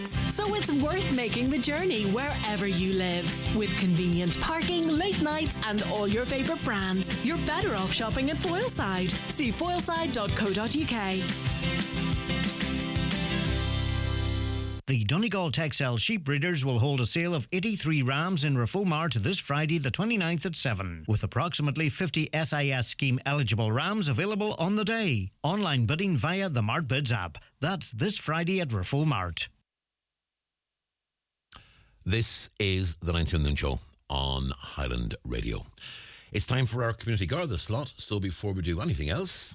The Community Garda information slot is brought to you by Sheridan Security Systems, protecting what you value most. Call today and get your zero-wire alarm system from €299. Sheridan Security, 91-26025. The Community Garda slot on Highland Radio. Delighted to say we are joined in the studio this morning by Sergeant Charlene Anderson from Buncrana Garda Station. Charlene, good morning. Good morning, Donal. It's great to have you. Charlene, sadly, we know what the main headlines have been in the news over the past number of days, and we have to start with 2 road fatalities, and we're starting this morning in Moville. That's correct, Donal. So the first appeal this morning is in relation to a fatal road traffic collision involving a lorry and a car that occurred on the R238 at Moville in Donegal on the morning of Friday the 22nd of September at approximately 8 a.m. Now, the driver of the car was a female in her late 50s. and she was pronounced dead at the scene. A lorry driver, a male in his 50s, was removed to the hospital for assessment. So we're appealing to anyone who may have information in relation to the incident, particularly any road users who may have dash cam footage, anyone that was travelling on the Muff to Moville Road at the time of the collision. We would ask them to contact Garda in Buncrana on 9320540, or as always, people can contact the Garda Confidential line on 1800 666 111. And now to the south of the county and that horrific incident that happened on Saturday night in Bundoran. Yes, so Garda and Ballyshannon are appealing for witnesses following a fatal road traffic collision in Bundoran on Saturday the 23rd of September, shortly after 9:20pm. Now, Garda and emergency services were alerted after a pedestrian was struck by a vehicle on the Atlantic Way, Bundoran. The pedestrian was a boy aged 9 years old, and sadly he was pronounced dead at the scene a short time later. Now, the vehicle involved in the collision failed to remain at the scene, but a man in his 20s has been arrested in connection with the incident and has been charged to appear in court this morning. So we're appealing to anyone with information, once again, anyone who may have witnessed the collision, any road users or indeed pedestrians who may have camera footage, including dash cam footage, anyone who was travelling in the area of the Atlantic Way, Bundoran on Saturday evening between 8:45 and 9:45pm, and we'd ask them to make that footage available to us. They can contact Garda in Ballyshannon on 071 98 585 30. And it's important because sometimes if people hear an arrest have been made, they may think to themselves, oh, it's okay, it's sorted, I don't need to come forward with whatever I may have. They probably don't need it. The reality is, you want to get as much information as possible, and anything anyone may have, whether or not there's been arrest, whatever point the investigation is at, you can always do it more. Absolutely, and you'd be surprised, a small wee bit of information, a small nugget of information can sometimes, prove extremely helpful to Gardaí, and irrespective of whether somebody's arrested or not, if somebody was there, if somebody witnessed this, if someone has any information in relation to it, we just ask them to make that information available to us. And just on behalf of An Garda Síochána Donegal, we'd just like to extend our sympathies to Mary and to Ronan's family this morning, and to their friends and the wider community at this sad time. To Letterkenny now, and an incident that happened on the Old Town Road on Friday last. That's right, Donal. So Garda and Letterkenny are appealing to anyone who was in the area of the Old Town Road, Letterkenny, on Friday the 22nd of September between midday and 12:15pm, and who may have dashcam footage. So we received a report, and it was in relation to a collision that occurred, and we're interested in hearing about any sightings of a dark coloured car with a possible partial reg of 161D or 161DL in that area during that time. So should anyone be in a position to assist us with this information or footage, we'd ask them to contact Garda and Letterkenny on 9167 100. And staying in Letterkenny, coming right up to date actually, an incident in the early hours of this morning. That's correct. So Garda and Letterkenny are investigating an incident in which a man was allegedly assaulted by a group of males at the Port Road, Letterkenny, at approximately 3:10am this morning. The injured man was taken to Letterkenny University Hospital to receive treatment for his injuries, now none of which are believed to be life-threatening at this juncture. So we appeal to anybody who was travelling maybe on the Port Road in around that area this morning, the early hours between 3 and 3:30am, who may once again have dashcam footage or may indeed have any information in relation to the incident. They may have witnessed it, and we'd ask them to contact Garda at Letterkenny on 9167 100. Heading back up to your own patch, and an incident in Buncrana at the weekend. That's correct. So this time Garda in Buncrana are seeking information in relation to a criminal damage incident. This occurred in Marion Park, Buncrana, on Saturday the 23rd of September, shortly before 9pm. Now, a resident of a house in that area was upstairs watching TV when they heard a smash. The front window of the house had been broken, and a young male who was described as being tall, wearing a black baseball cap and blue jeans, fled the scene. So we just appeal to anyone who was in the area. Some people may be out walking that time of night. People might have travelled through the area, through that estate, and we'd ask them if they have any information in relation to this particular incident to contact Garda in Buncrana on 9320540. Drumahoe in Letterkenny, a burglary at a business premises a while back. That's correct. So once again, Garda are investigating a burglary. Then this occurred at a business premises in Drumnahoe, Letterkenny, between 7 p.m. on Monday the 18th of September and 4:50 a.m. on Tuesday the 19th of September. Now the front PVC door of an office was damaged and entry was gained. A cash box containing a sum of cash was stolen from within the office. So we just appeal to anyone who may have observed anything suspicious, any suspicious activity in or around the area, to contact Garda in Letterkenny. Now the area in which the business is situated, it's on the outbound lane along the stretch of road on the N56, just where the roadworks are, Donal, at the moment, between the Dry Arch and the Polestar roundabout. And a number of incidents at business premises in the Trentaboy area of Drumkeenan. That happened later on Tuesday night of last week. That's correct. So between the hours of 9:45pm and 11:45pm on Tuesday the 19th of September, a number of business premises in the Trentaboy area of Drumkeen were entered by 3 males and motor vehicle batteries were stolen. So we just appeal to anyone who may have observed any suspicious activity in the area on the night of the 19th of September to make contact with Garda in Letterkenny on 9167 100. And just an appeal to people in terms of if they see any suspicious vehicles around. We're getting to the later nights now. The nights are coming in, it's getting darker earlier and earlier, and you know, perhaps if you see a suspicious vehicle in the area, be it in a rural area or indeed even in an estate in a town, if there's something suspicious happening outside, no harm to let the local Garda station know. Absolutely. So just our appeal this morning is just to members of the public to contact Garda immediately should they see any vehicles or people in the area that might give rise for concern. Unfortunately, with the darker evenings, we often see a rise in burglaries, as criminals like to use the cover of darkness to their advantage. So to appeal to everybody to be alert and just to take the necessary security precautions at their homes and at their businesses. I suppose lock up, light up for winter. Ensure your doors are locked and your windows, turn on your lights. You can now buy plugs and automated plugs and lights and devices of that nature. Alarms, if you have them, make sure that they're working correctly. Switch them on when you're leaving your premises or your home.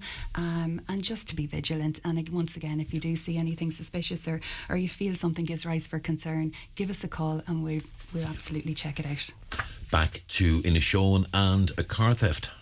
So Garda in Carndon are appealing for information in relation to the theft of a car, which was a black Volkswagen Golf, registration number AK52HLN, from the Gorthlari area of Carndon between September 4th and September 25th. Now, the owner had parked the car on the 4th, and it was only when he returned to collect it on the September 25th that he realised the car had been stolen. So should anybody have any information in relation to the current whereabouts of the vehicle, we'd ask them to contact Garda in Buncrana on 93200540.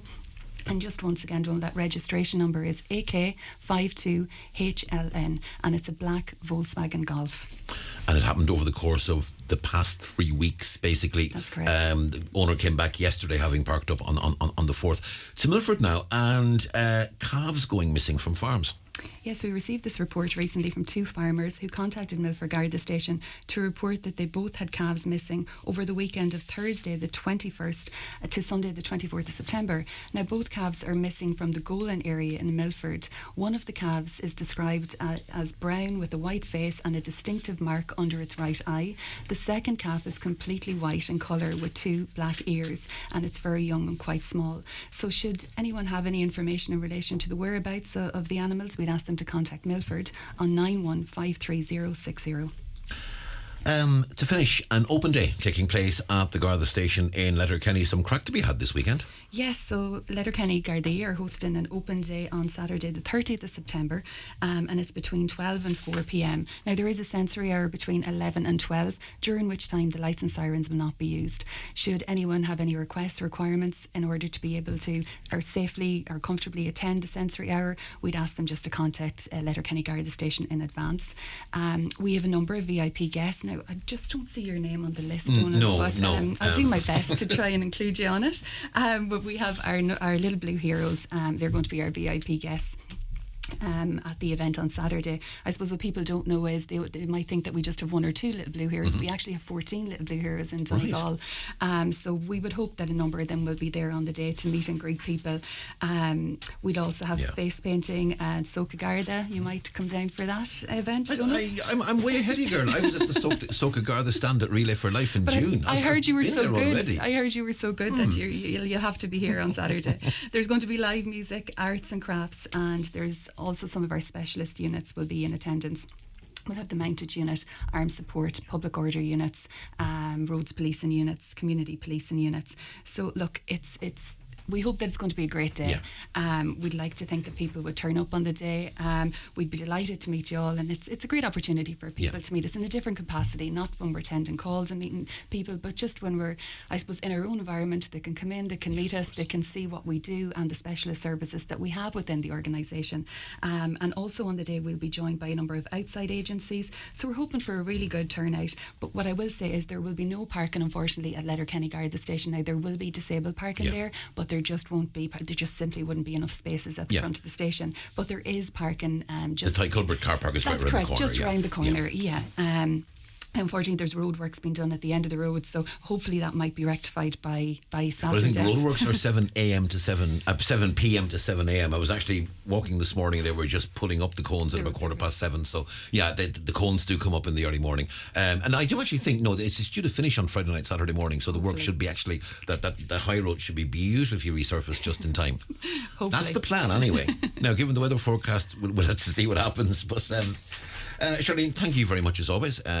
It's been a pleasure, and if anyone can help with any of those, contact the Garda station in question. And look, I've no doubt if you can contact any Garda station, the message will get passed on. And just to finish, would you repeat the confidential line number again, if you would? It's 1800 666 111. Sergeant Charlene Anderson, thank you very much indeed, and a very good morning to you. Thank you, Donal. Thank you. The Community Garda information slot is brought to you by Sheridan Security Systems, protecting what you value most.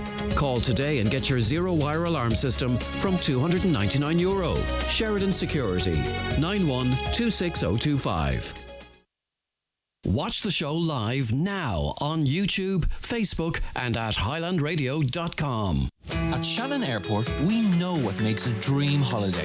It's not just a huge choice of destinations like Lanzarote, Malaga, Paris, New York, Edinburgh and Newcastle.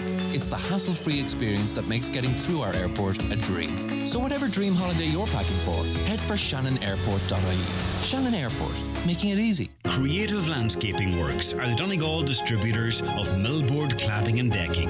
Thanks to its unique polymer resin construction, this decking and cladding doesn't deteriorate like natural wood and won't be beaten for durability.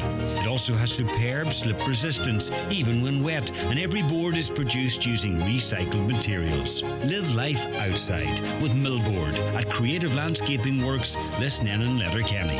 See creativelandscapingworks.com. Join us for the Highland Radio Hoolie in the beautiful resort of Sulu from the 14th to the 21st of September 2024 for a week of non-stop country music and crack. Join me, David James, alongside some of the biggest names in country music. We've got the legendary Margot, the sensational John McNichol, the fabulous Robert Mazzell, Claudia Buckley, Olivia Douglas, Hugo Duncan, Jim Devine, Sean Cuddy and many more. Your package includes 7 nights of pure luxury at the 4-star Sol Costa Jurata Hotel with dinner and breakfast included. You'll have access to all the incredible shows, poolside entertainment, airport transfers and a delicious dinner every evening. All this for just €817 per person sharing. Don't miss out on this unforgettable experience. Book your spot today by contacting Country Music Tours on 074 9119 955 or email info@countrymusictours.ie. The Highland Radio Hoolie in Sulu, 14th to the 21st of September. It's the country music extravaganza you won't want to miss. We'll see you there. This is the 9 till noon show on Highland Radio. Donal Kavanagh with you until 12 noon today. Now, there is a special meeting of Donegal County Council going to take place on the 11th of October, and it is to discuss the issue of housing and specifically discuss the need for more social housing in Donegal and answer a number of questions. I was in Lifford for part of yesterday's meeting. The discussion started, I think the show was still on the air when the discussion actually started, and a discussion lasted well into yesterday afternoon. Officials have taken a number of questions from members and they'll be coming back with answers and further discussion on the 11th, joined by Councillor Martin Harley, who is the Cathaoirleach of Donegal County Council. Martin, good morning. Good morning, Donal. Martin, a very lengthy and in-depth discussion yesterday. It started with officials seeking clearance for a €7.5 million loan for land acquisition. Then we had two motions, one from Councillor Brogan calling for a dedicated housing department within council, the other from Councillor Mary-Therese Gallagher calling for plans in both the short to medium and long terms for the development of housing. All that came in together and a lengthy discussion followed, ultimately a special meeting taking place. Was that a good day's work from your point of view? Yeah, it was, Donal. It was a very good day's work. I suppose, as you say, the original discussion came under corporate matters regarding the loan for two sites, the Council of Purchasing in Letterkenny, for building 300 social housing units. So, and then we decided then to take two motions regarding housing as well. So we had a 3 hour, overall over 3 hours of discussion regarding it. And everybody out there knows that that's a massive issue at the moment, housing. So if we look back to 2008, it's only 15 years ago. At that stage, we had 70,000, something like 70,000 houses, too many built in the country. And we know all about the growth estates that we had at the time. And then, of course, we had a period then where we had no houses built at all. So we're back now. We're at a stage where there's such a lack of housing, plus the fact we have, unfortunately, the Ukrainian situation, which is devastating for the people from Ukraine and the asylum seekers that are in the country. So, and then our own people trying to get housing. So we have it's all throughout Ireland. We have a massive problem for need for housing. And then, of course, what happened as well after the recession of 2008-2000, a lot of the people who were involved in the housing industry changed out of it. So we have a lack of tradespeople as well now. So it's a massive situation that we have at the moment. As you said, it started as a discussion under sort of the council's own corporate arrangements, and a number of points were made that maybe changes could be made within the council structures to streamline things. Councillor McGowan made a comment, for instance, that sometimes he gets the impression that the housing department and the planning department aren't talking to each other, and you can get different arms of council seemingly acting in ways that almost contradict each other. Is there scope there, do you believe, for internal change within the council, perhaps taking on board Councillor Brogan's suggestion of a single housing department with no other responsibilities, but that there needs to be more internal communication with council to ensure that every opportunity is seized and everyone knows what everybody else is doing? Yeah, well, you see, the problem, and I think Councillor Donal Coyle kind of hit on the point very much so, was the fact that there's so much bureaucracy. Yeah. And the fact that you have to go to tendering for architects, you have to tender for this, you have to tender for that. Whereas like if I'm a builder tomorrow morning and I go out, I just tender. I go to one person and I tender. I don't have to give it to three people. The council have to tender everything out to three people. Yeah. You have to give three different people the options because of to keep things right. Where a private contractor doesn't have to go through all that. Yeah. So as you've seen, where Councillor Donal Coyle stated during his talk was that you have to go through that many loops. That really the time frame is massive. You're looking at 4.5 years. Councillor Donal Coyle mentioned for one site for 34 houses. So that's part of the problem. That needs to be, and I don't think it's not the case that one department not working with other. The other point that you made at Saturday, Donal, was that we have a dedicated council housing directorate. That's a very good idea. I think that's very important because we after the discussion yesterday, then we had a discussion on sustainability and to environmental and one of the same people who are involved in housing and acquisitions was involved in that there. So it's a lot of work involved in it. Too much work involved in it for one department to be covering so many different areas. So I think that's a very good point that Councillor Brogan made. A number of topics were raised, obviously, and no discussion on housing in Donegal is going to take place without discussion of the defective blocks issue. A lot of questions have gone to management. That meeting now is going to take place in October on the 11th, Wednesday the 11th. That's effectively 2 weeks tomorrow. Are you confident that there will be answers from the executive and finally Councillor are you confident that this meeting will mark a watershed where the council's focus on housing will become, as it were, more positive, and that we'll see positive benefits come from this intense focus that's going on housing, both at yesterday's meeting and on the 11th? Yeah, I would hope to see it. Well, a lot of the questions that were asked yesterday, I'm sure they will all be answered on the 11th. That meeting's taking place in Lifford on the 11th at 10 a.m. But what we really need to see is, I mean, the council's hands are tied as well, because you're depending on central government to give you the funding. And as you've seen yesterday, not alone did we look for a loan for that, we're looking for an overdraft, because central government doesn't give you the money at the time. They only give you the money at the time of the Part 8 comes in. So the money needs to come down quicker. I mean, they keep saying the money's there, but as somebody else asked the question yesterday, was do they give you the money for the interest for the waiting period? And that's a problem, because council budgets are tough at the moment. You take it from 2014, that's 9 years. Inflation has risen 20%, but the amount of money coming from central government to the council is still the same. The rates bill is the same. Rates haven't gone up since 2018, which is 5 years, and you're expected to do the same amount of work and more with it on the same amount of money. So I think central government have to get their finger out and realise that the work that's going on in all the counties is being done by the councils. The councils are working with 20% less than they were working with 9 years ago, and they're still expected to do the same and more. And that is a big problem, Donal. Councillor Martin Hardy, thank you very much indeed for speaking to us this morning. We'll be very much focusing on that meeting on the 11th and looking with interest. I'm hoping it'll be a public meeting. I presume it will be. It will be. And we will certainly be covering that one. Cathaoirleach of Donegal County Council, Councillor Martin Hardy, thank you very much indeed for speaking to us on that this morning.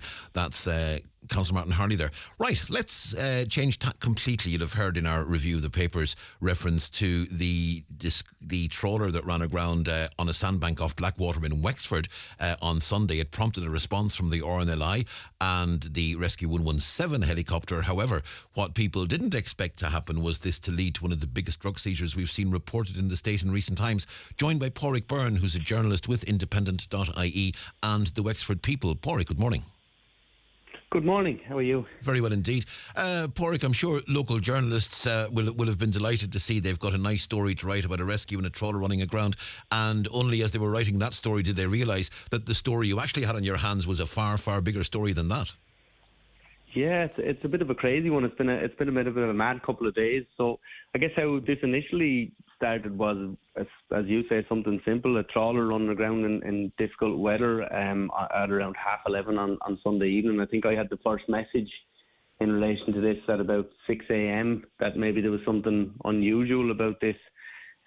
So as it transpired, Rosslare Harbour RNLI and the Coast Guard 117 helicopter approached to assist this trawler that had become stuck, and they received contact from a naval vessel that was tracking the trawler, and the naval vessel asked them to hang back, not to go aboard the trawler, not to winch anyone off until they arrived on scene. Now, as I say, it was very difficult weather, so we had big swells, big winds. The RNLI did their best to try and get a tow line attached to the trawler, but the two men on board, from what I hear, had very little seafaring experience, so I don't think they really realised what was being asked of them.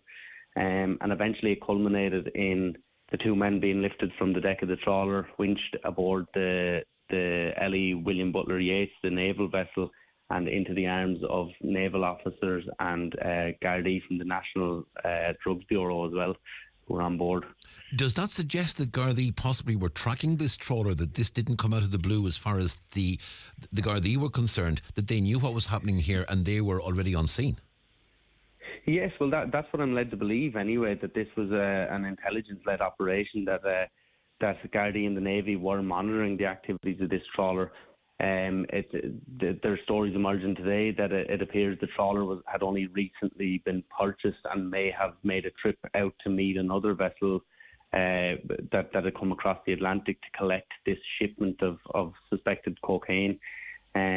As you said, the figures that are being mentioned this morning are kind of astronomical, anything up to 140 million euro. Now, I would say that that's subject to confirmation from Garda, who are remaining very tight-lipped on the whole thing. The line that they're taking on at the moment is this is an ongoing operation, so it'd be inappropriate to comment. Yeah. But I would anticipate that in the coming hours we'll have a press release revealing the extent of it. But by all accounts, it looks like it's going to be a very significant drug seizure anyway. As you said, the two that were on board the trawler don't appear to have been in any way experienced seafarers. I mean, it raises the question: is that the reason the trawler ran aground? Yeah, well, it could be. I mean, from what I gathered from talking to sources within the RNLI and that locally, it seemed like, you know, even the most basic thing of when they were firing across the tow lines and that the two lads on board didn't really understand what to do with them at all.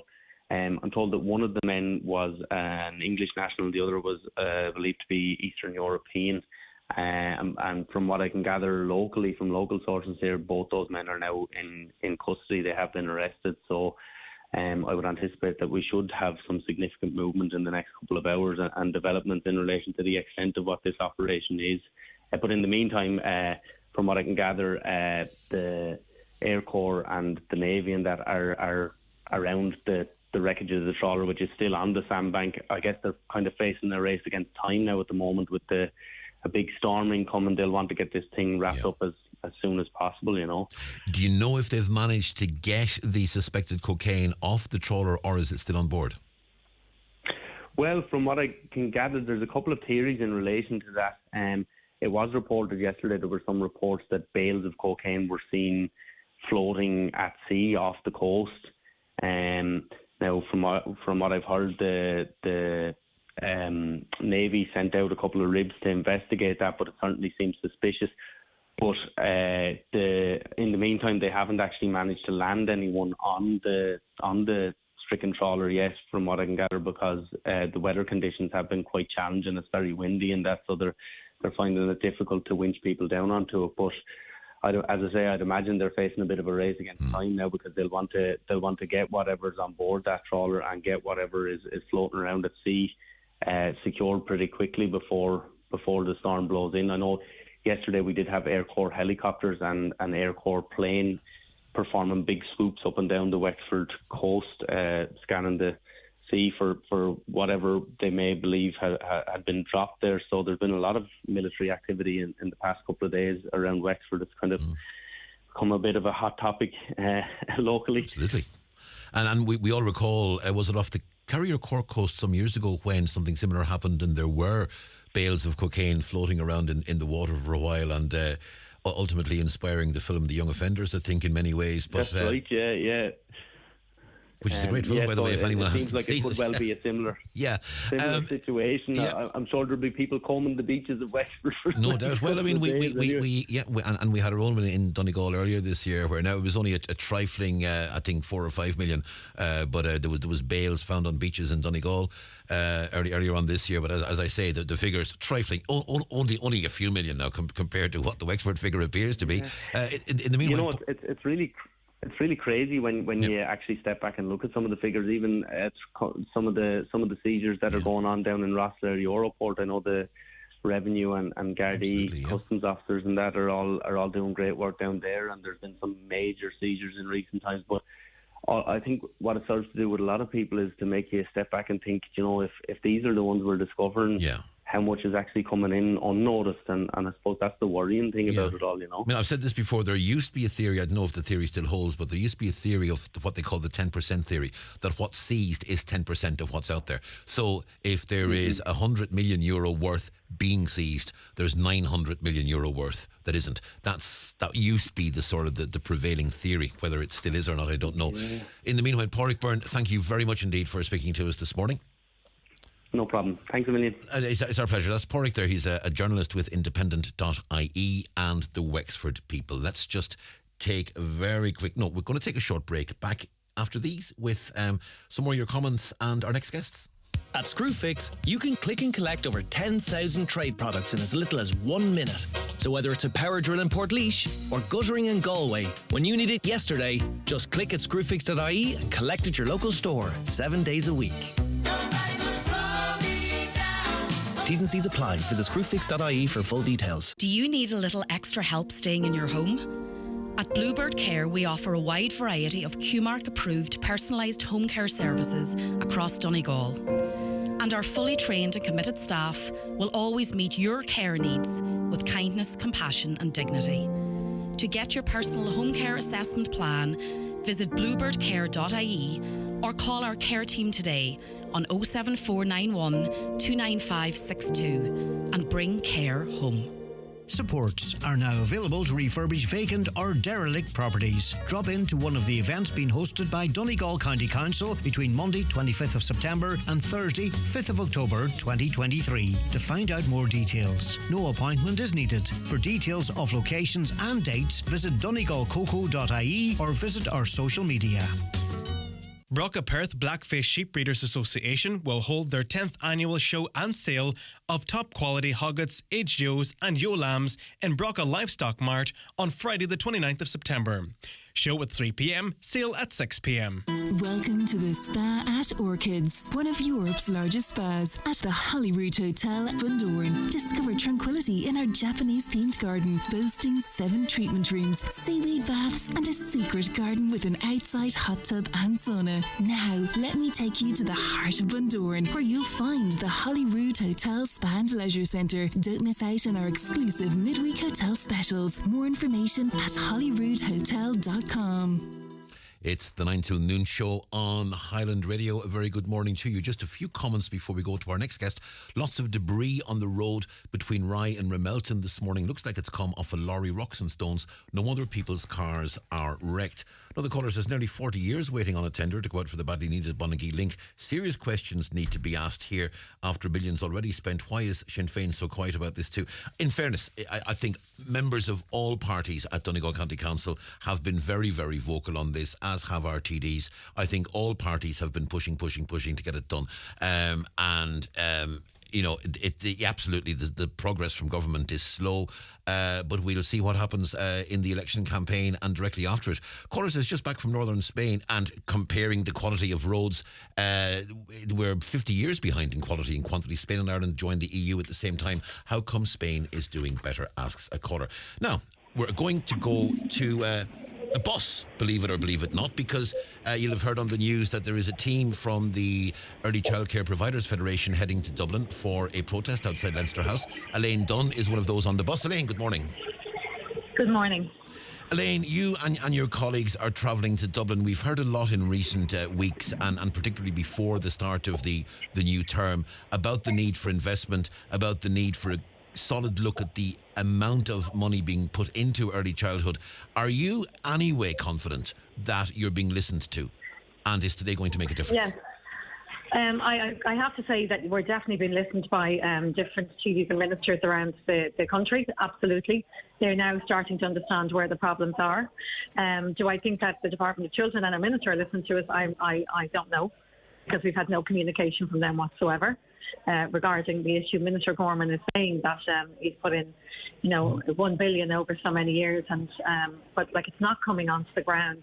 And if it's not coming to us, then where is it going? If we're closing for 3 days because of lack of funding, then there is a lack of funding, and there's definitely a breakdown somewhere of the funding model. It's not working for us. So all creches are closed today to facilitate this action outside Leinster House. 4,000 people. I have to say, it's not all creches. It's the creches that. Just the participants. Sorry, I just read that briefing note wrong there. Now, as we said, 4,000 expected to converge on Leinster House today. The protest is at 12 noon. I'm sure you're fairly close to Dublin and Leinster House now at this stage. Among the issues you're raising is that promises have been made by many people, but it appears they haven't been fulfilled. Yeah, look, when you see the core funding, it's year 2 now since September, and all we got this year from the Department of Children and Minister Gorman and Government was a 3-cent increase per hour per child. So, you look at the small early childhood care and education services, so they're getting €69 capitation a week per child. So that's $4.60 an hour, okay? So then some of the people arrived into Dublin this morning, and they said there's a car park beside Leinster House. It's $4.60 an hour to park your car there, and that's how much we're getting paid to look after children in our services. I mean, that's an unviable business, and it's just as simple as that. It's unviable. And we've asked the department and government to increase that capitation to €100 per child per year, and it must be index linked from here on in. Do you know what I mean? So we're hoping that they're listening. We don't want to continuously have to keep closing our doors. We don't want to have to keep travelling to Leinster House to get our voices heard. Yeah. There's localised protests over the coming days also. I want to go to Rebecca Fleury, who is an educator at Smart Steps and their girls' school, Kavanagh, Cleishtanínera, 4 locations in Rafo, Drumkeen, Ramelton and Churchill. Rebecca, good morning. Good morning, how are you? Very well indeed, thank you. Rebecca, you're travelling to the demonstration outside Leinster House as well today. Important from your point of view that your presence is made in Dublin and that those entering Leinster House today for the opening of the weekly Dáil session are left in no doubt as to the seriousness of your determination. Absolutely. We're on the bus here now from Donegal, just coming into Dublin. We're just fed up. We're tired, we're exhausted. I spoke to our colleagues of mine here on the bus. We have families ourselves. We don't have a minute to ourselves with our family. We didn't get into childcare to sacrifice time with our own children. There's not enough money for staff to get the pay they deserve. And we want to see that change because our staff are wonderful and we want to make sure that they're supported. Is it your belief that the department and the government takes your professionalism as seriously as they should? Because it seems on the one hand they want to talk about you as being childcare professionals, but on the other hand the wages they want to pay and the subventions they want to give don't seem to back that up. No, what's happening is, they are introducing pay scales for the sector, and this is a great thing to see. It's long overdue. The problem is that they're fighting, SIP2 and the organisations are fighting for higher wages of, 15% increases this year, whereas the government's only willing to put up core funding by 3.5%. I mean, it doesn't add math there. It doesn't add up. How are we supposed to improve paying conditions for staff without losing out our services suffering? Funding for quality childcare provision. Louise Gately works at the Small World Childcare Centre in Donegal Town. Louise, good morning to you. Good morning, Donal. Louise, in terms of your work on a day-to-day basis, how much more difficult is it now to provide the service you're expected to provide, given the level of subvention and support that you're getting? It's very, very hard. We have an amazing team who worked they put 100% into every day. But I mean, they are leaving the sector, and it's purely down to the stress and the amount of paperwork and additional work that is put onto them. It's extremely underfunded, ECC and AIM support, and it's just I think everyone just feels like everyone's like a sinking ship. It's just everybody slowly sinking and being buried under mass amounts of paperwork. Elaine, the suggestion is that 260 childhood centres nationally are going to close their doors this year because of inadequate funding. That's a huge number. Yeah, look, we lost 56 services within the Federation alone in June this year. I mean, that's a massive number of closures that have not notified the department or TUSLA for closures because they're just so fed up with being forced out of business. I mean, that's a huge number in that month alone. 29 services last year from September to December closed down also. I mean, there's a problem here, and it needs to be rectified. It needs to be rectified fast.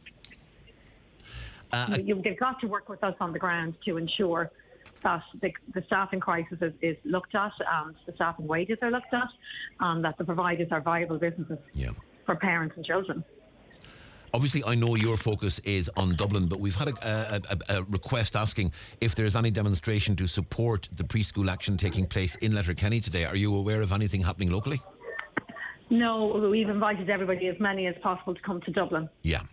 So the focus obviously is on Dublin, but I know a number of people actually asking if there is anything they can do to show their support locally. Yeah, I do believe, well, what I would ask is that if you're going to support us locally is to wear the colour orange and support us that way and put up posters within your windows of your, if it's your home or if it's in a service, to put up the posters saying what you're looking for, so the parents can see and they can understand that there is an issue here.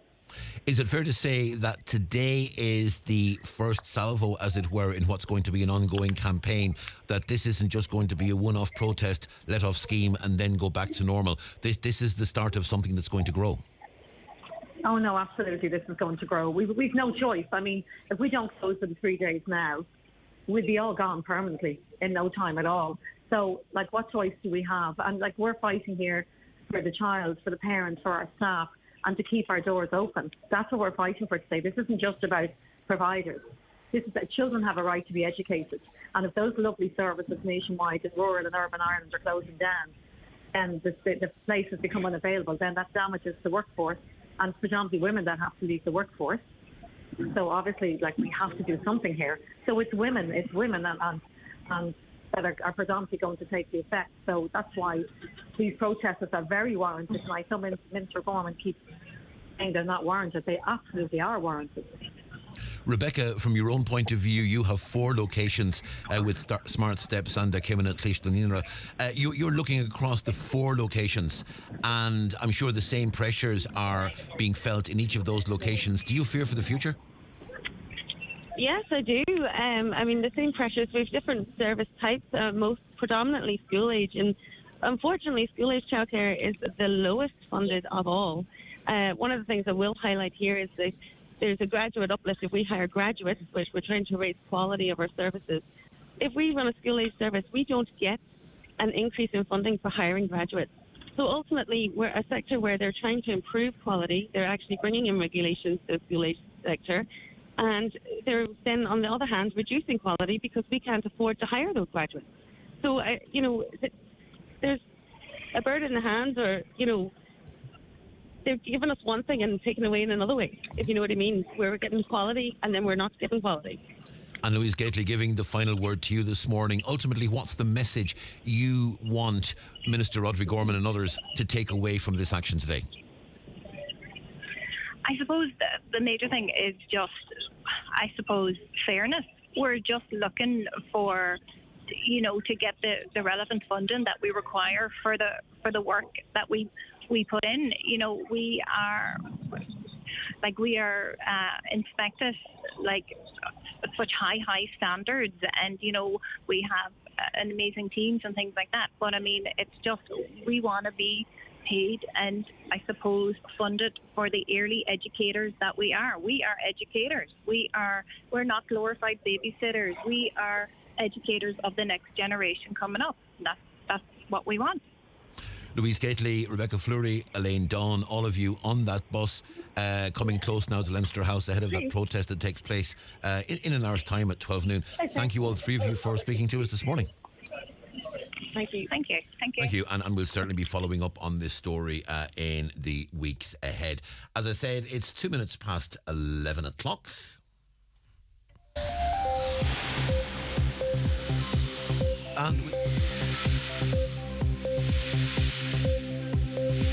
And with profound apologies for my lateness, I will say good morning to Donna Marie Doherty.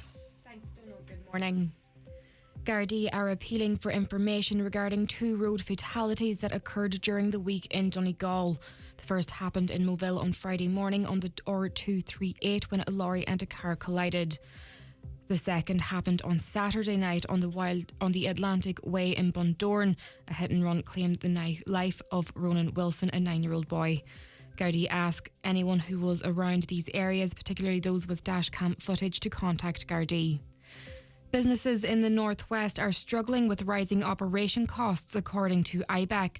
Concerns were raised at a budget briefing meeting hosted by the organisation in Donegal town, in which businesses and TDs were in attendance.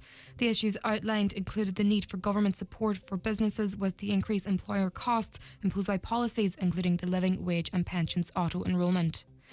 A number of childcare providers are closing their doors this morning as part of a 3-day protest calling for an increase in government funding. Members of the Federation of Early Childhood Providers and Parents are making their way to Leinster House for a demonstration at 12 o'clock. The group is urging the government to increase current funding of €69 per child per week so owners can afford to pay their staff and soaring bills. The Alley Arts and Conference Centre, Amsterdam Visitor Information Centre, has been relaunched as part of a campaign to promote the town and wider Sperrins area.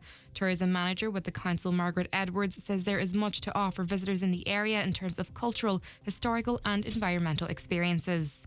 And finally, repeated incidents of tar dumping in Duherry has sparked outrage among locals. In a video shared online, mounds of tar can be seen on either side of the road, with some beside a tourism information board.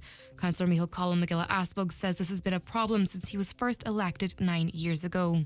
Those are the latest headlines and next news updates at 12 o'clock. Until then, good morning. Thank you very much indeed, Donna Marie.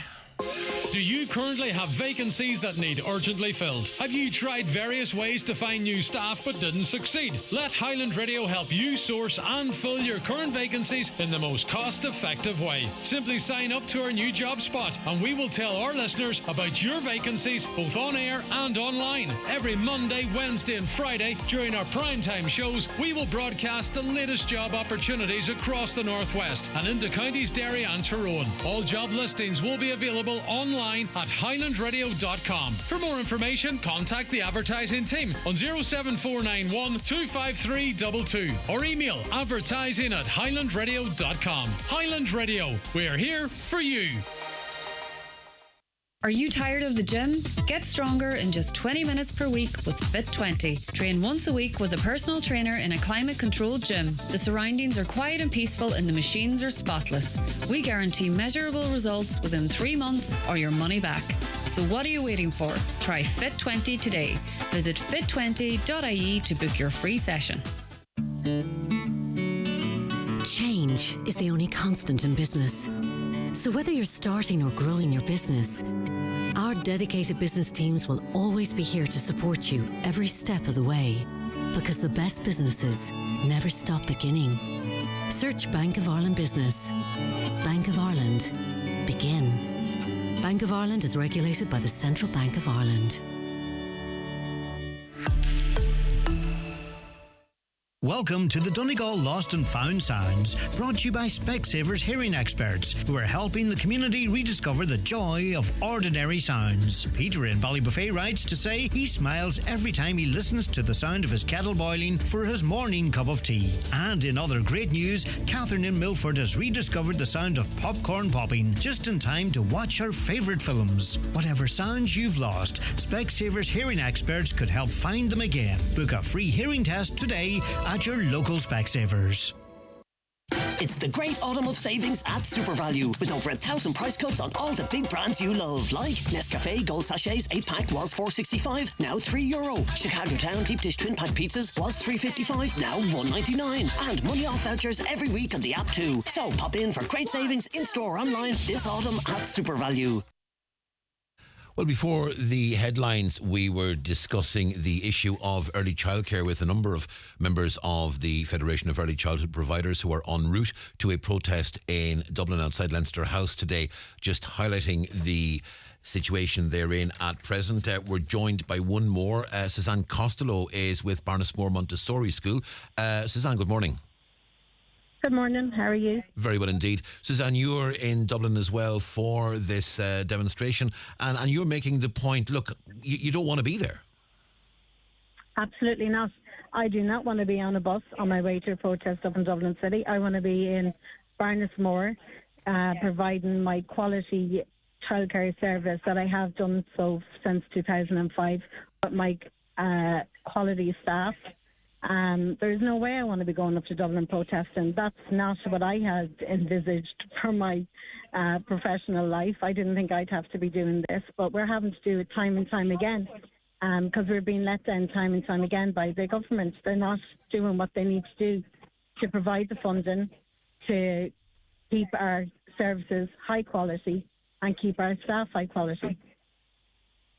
In terms of the protest that's taking place, I mean, what we've heard from your colleagues that spoke to us there before the news headlines is that promises have been made in the past, but they've not come to anything. Is it your fear that you'll go to Dublin, you'll be told what you want to hear by ministers, you'll be told what you want to hear by officials, you'll come home confident that something's going to change, and then nothing will?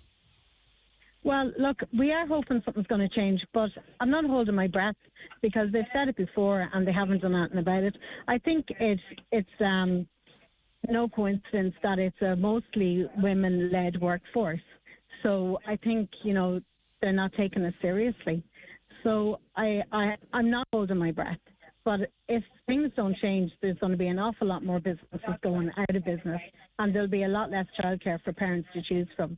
And children all over the country and their parents have a right to choose what childcare they put their children into. We're a rural setting, and our children who live in rural Barnesmore have a right to choose a rural setting to send their children to. They shouldn't have to be driving them all over the county to get them into childcare places.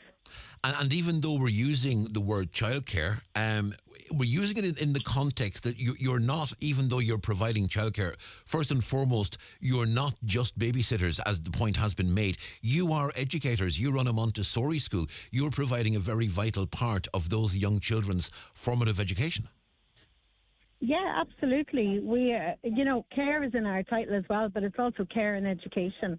We are providing a very important foundation stone for our children coming through our schools. I've lost my train of thought. So, we're not just care. We are definitely not just babysitters. Most of the staff that we have degrees, level 6, level 7, level 8 degrees, so that's not just a babysitter, No. And do you have issues and concerns about retaining staff given the fact that you're constricted in what you can pay them because of the levels of subvention coming from the department? Absolutely. I mean, why would you stay if you're not going to get the money that you could get if you go into another area and, other settings? A lot of our staff will be leaving to go into department jobs like inspectors and into Pubble and into those sort of services where they'll get paid the right wage. So why wouldn't they leave? You can't blame them. Or leave the country altogether and go to Australia where they value their early childhood educators. Well, we'll see what happens as a result of the protest and demonstration today. Are you hoping to get talking to the Minister at some point, or at least for some of your representatives to get talking to Minister Gorman today? I would hope that he would show up, but who knows? Let's see what he thinks.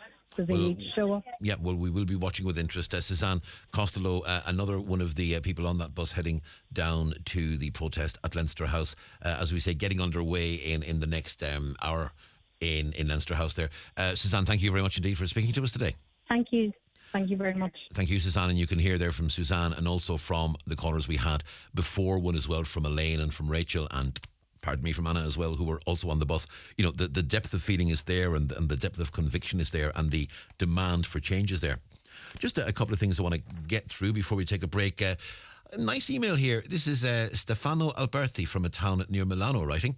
I have a request. I am taking online English lessons from a teacher based in Dunfanaghy in County Donegal. I know she listens to your radio station and the 26th of September is her birthday. Could you please say happy birthday to her?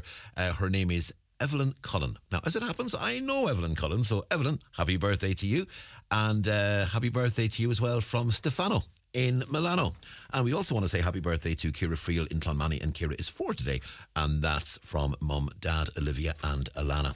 Now, a little earlier, a person was asking about Martin's shop outside Letterkenny. Now, we're told Martin's shop area is included in the recent road plans available in a public consultation exercise.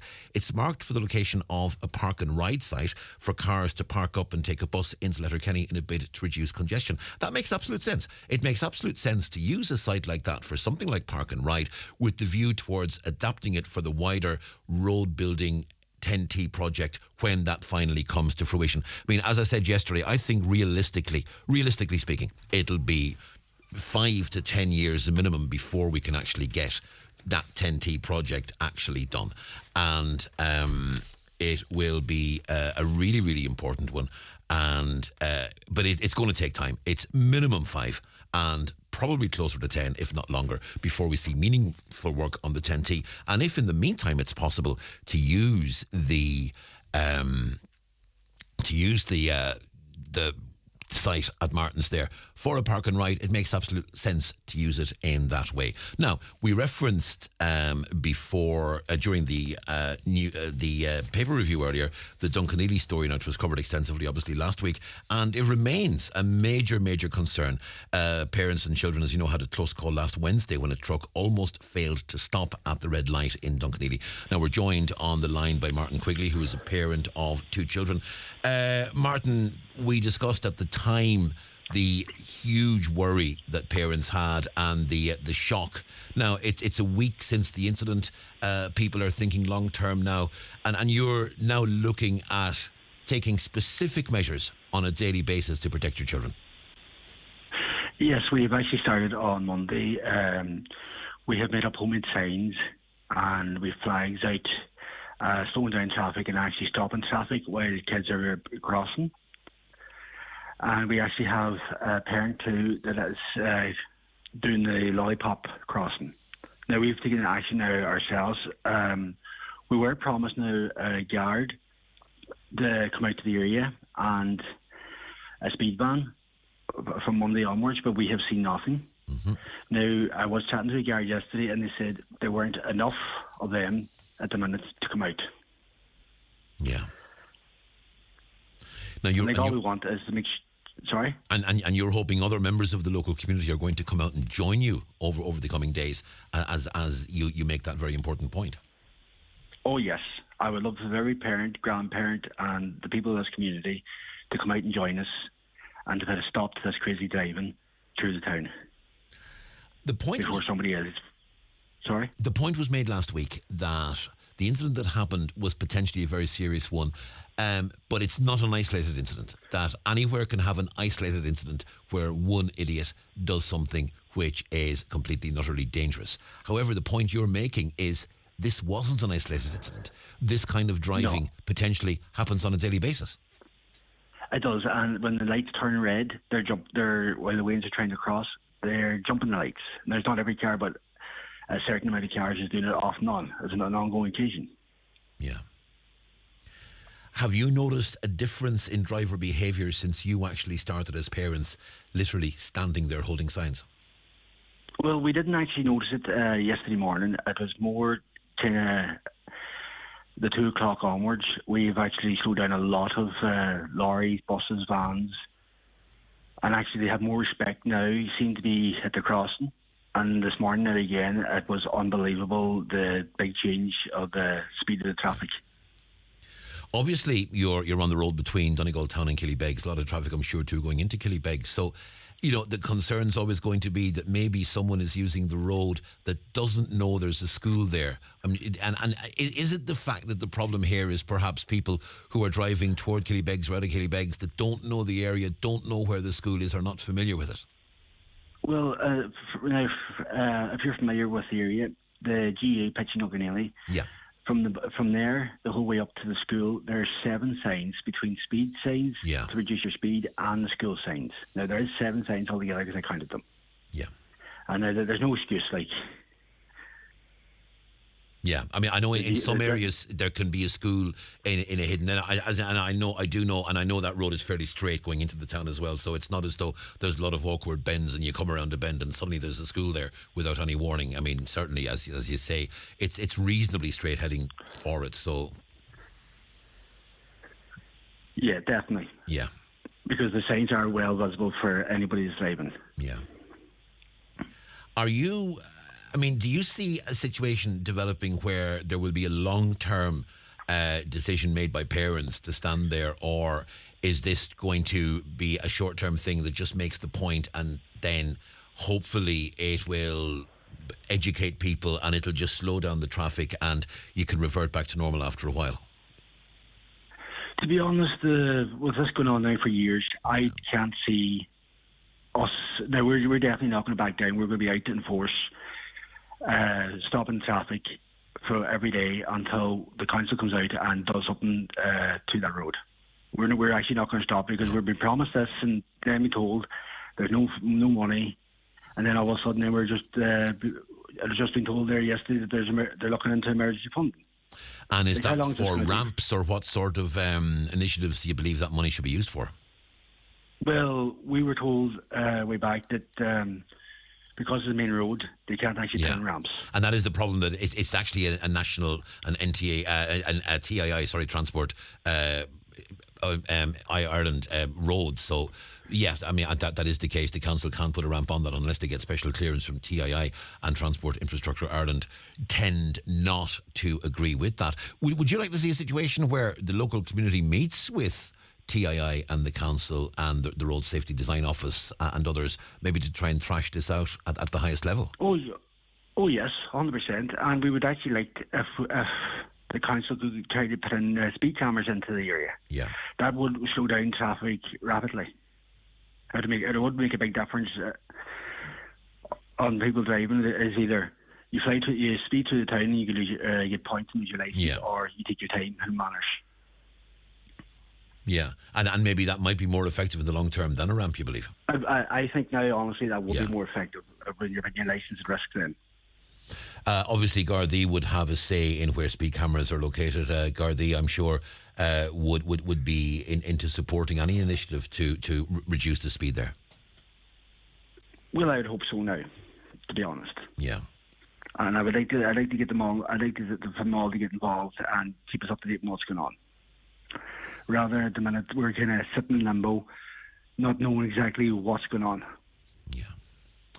Martin, it's certainly, it's been well highlighted now, and I mean, between ourselves and other media outlets, both radio and the papers as well, it's out there in the public domain, and I think people will have read about and heard about what could have happened last week. Now, hopefully that will give people pause for thought, and we will see the sort of change in attitudes that's needed in Duncanely to try and make it a safer place. But Martin, thanks very much indeed for speaking to us today. No, boy, thank you very much for having me on. Thank you, Martin. That's Martin there in Duncanely. And I mean, when parents feel the need to actually stand outside the school at the pedestrian crossing holding homemade signs in order to guarantee the safety of their children, that really, when push comes to shove, tells us all we need to know. The county's #1 talk show, The 9 till Noon Show on Highland Radio. Join us this Friday on Around the Northwest for a special show live from the Radisson Blu Hotel in Letterkenny. Paul and his staff are celebrating 20 years of the hotel in the heart of the town, with refreshments and some live music from the Letterkenny Ukulele Orchestra.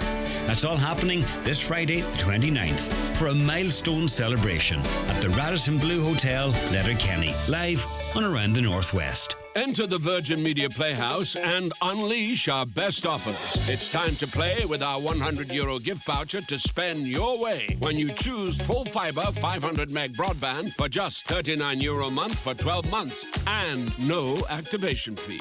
So switch today at virginmedia.ie. Virgin Media. It's playtime. T's and C's apply. See virginmedia.ie, subject to location and availability. New customers only, 12-month contract. 500 meg broadband, €70 thereafter. Ends October 11th, 2023. How we use electricity can be smarter, cleaner and greener. At Electric Ireland, we can help guide you there. You're looking up. You see, our new Net Zero Hub has all you need to know about smart meter plans, home EV charging, solar panels and much more. Making your usage clearer, your trips greener, your home cozier and your world brighter. Find our Net Zero Hub at electricireland.ie. Hi, Paddy here at Shane Conley Cars in Donegal Town. Are you looking to upgrade your car? With Shane Conley Cars, you'll find makes and models for every budget. Great finance options, and we also accept trade-ins. Check out ShaneConleyCars.com or call in to us at Shane Conley Cars from Lonaher Road, Donegal Town. Highland Radio time checks with Expressway. Travel Route 32 from Letterkenny to Dublin when you book online and travel for less. Expressway, bringing you the time at 22 minutes past 11 o'clock.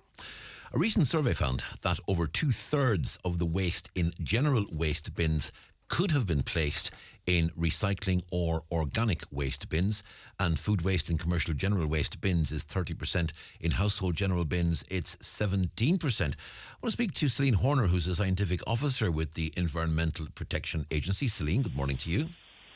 Morning, Donal. How are you? Very well indeed, thanks.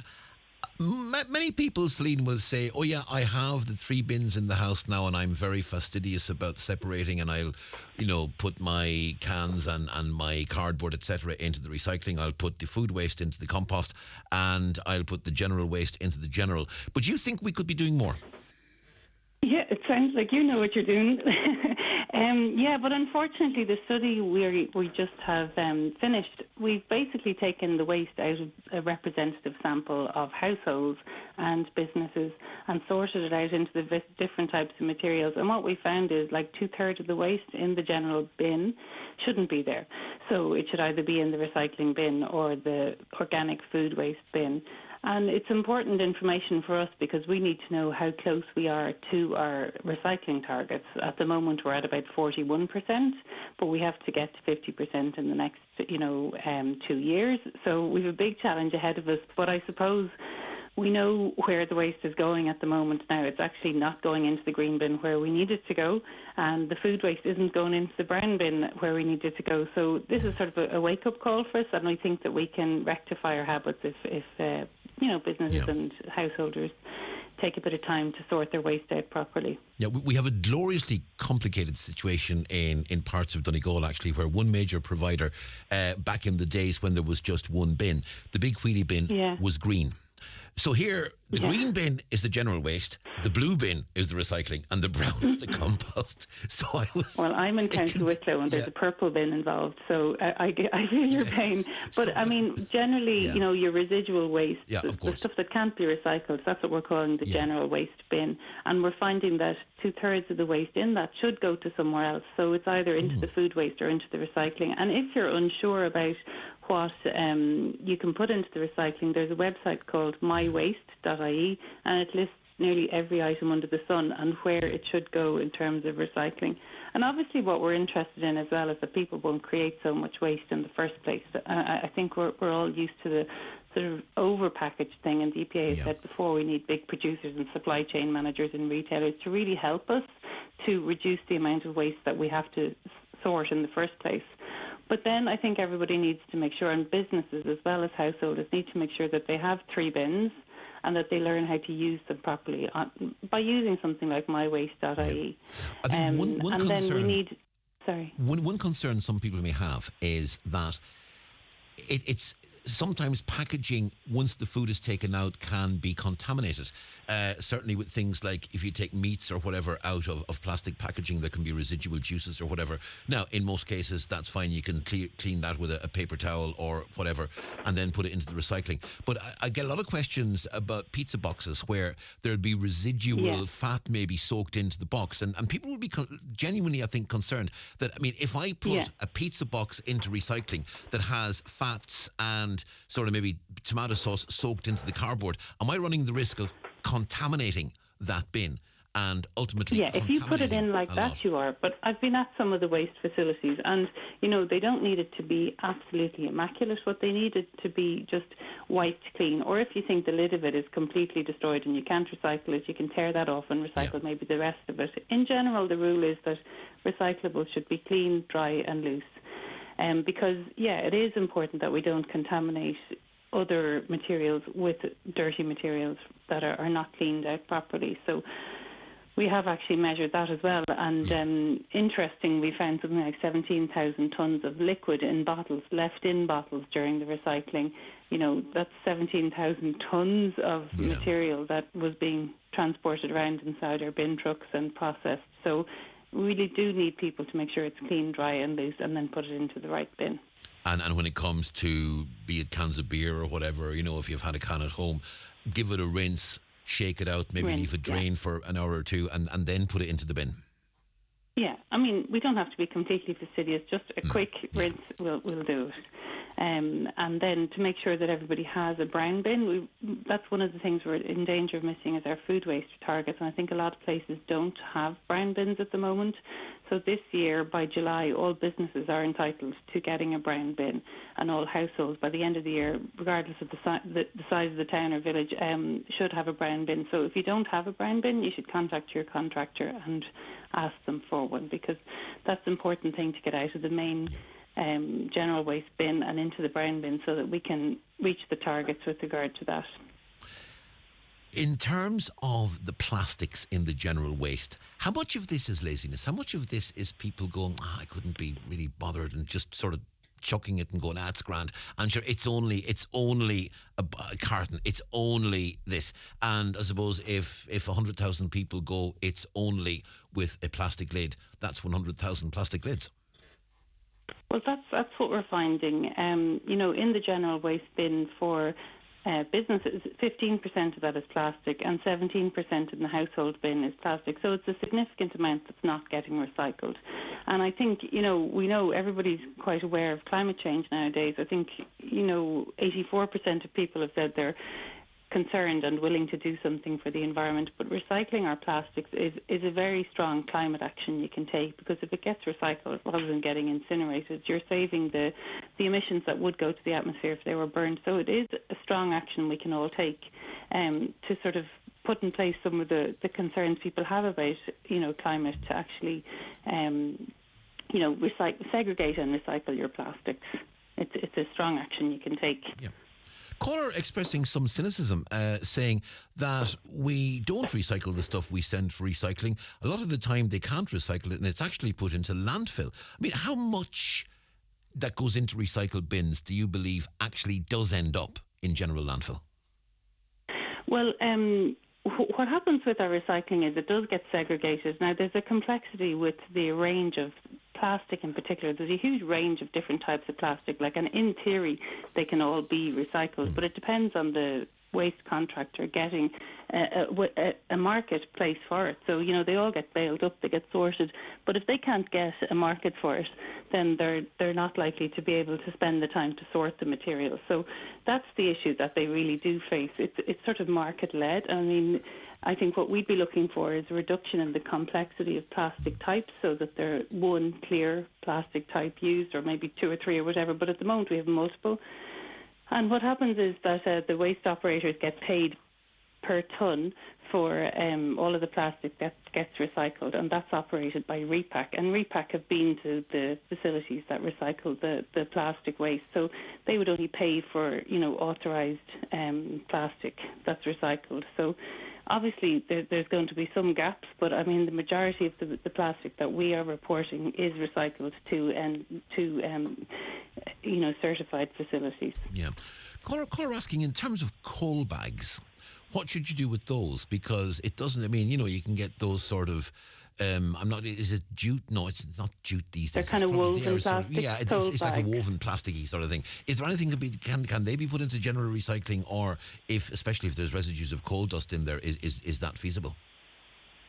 I'm thinking that they may be very contaminated and difficult to wash unless you're going to hose them down or something. Yeah. Unless you can make it clean, dry and loose, I wouldn't put it into the recycling, because the danger is that it will contaminate the others. I would have to be honest. I tend to put coal bags into general waste, being honest about it. Caller asking, in the brown bin for food, I put the waste into a plastic bag. Is this wrong? Can you ask your speaker? Now, I know you can buy small bags that are actually compostable. Yeah, well, if it's a compostable plastic bag, that's fine, but general plastic bags shouldn't go into the brown bin because of the fact that they, just can't break down, and they just cause problems for the composting process. Yeah. But I mean, if you go into any shop now, if you go over to where they have the sacks, you'll see they'll be called eco bag or green bag or something. But you can buy compostable bags that are absolutely fine. And they actually feel different if you're looking at them. Yeah. They feel quite different, and they'll usually give sort of a time frame that they'll be broken down in. So if they're designed for the brown bin, I think that's fine to use. Yeah. In terms of the, I beg your pardon, in terms of the promotion, with the best will in the world, not a lot of people are going to go to mywaste.ie and look up, what's on a website. Is there a need for more promotion on TV, maybe more promotion online, putting up the grids, putting up those in poster form? Because, as I say, if we say people can go to mywaste.ie, a lot of people realistically speaking, won't. Does this need to be on TV? Do we need to see a lot more in terms of promotion here? Yeah, I think there is, I suppose, always going to be a need to remind people about what they can recycle, and to keep it sort of front of the brain, because, you know, it's obviously we're all busy with our busy lives, but I think if you've got plastics, paper, glass, aluminium, all those things can be recycled, and I think people will intuitively know. Now, you need your glass in the bottle bank, and that's another thing that we're kind of trying to bring attention to, is that the need for more easy access to recycling centres. A lot of the recycling centres, you know, it's easy enough to buy your waste at the shops and stuff, but it can be harder to get to the civic community sites, so we are calling for better access for people to civic community sites, including, you know, where you can bring more of your bulky goods.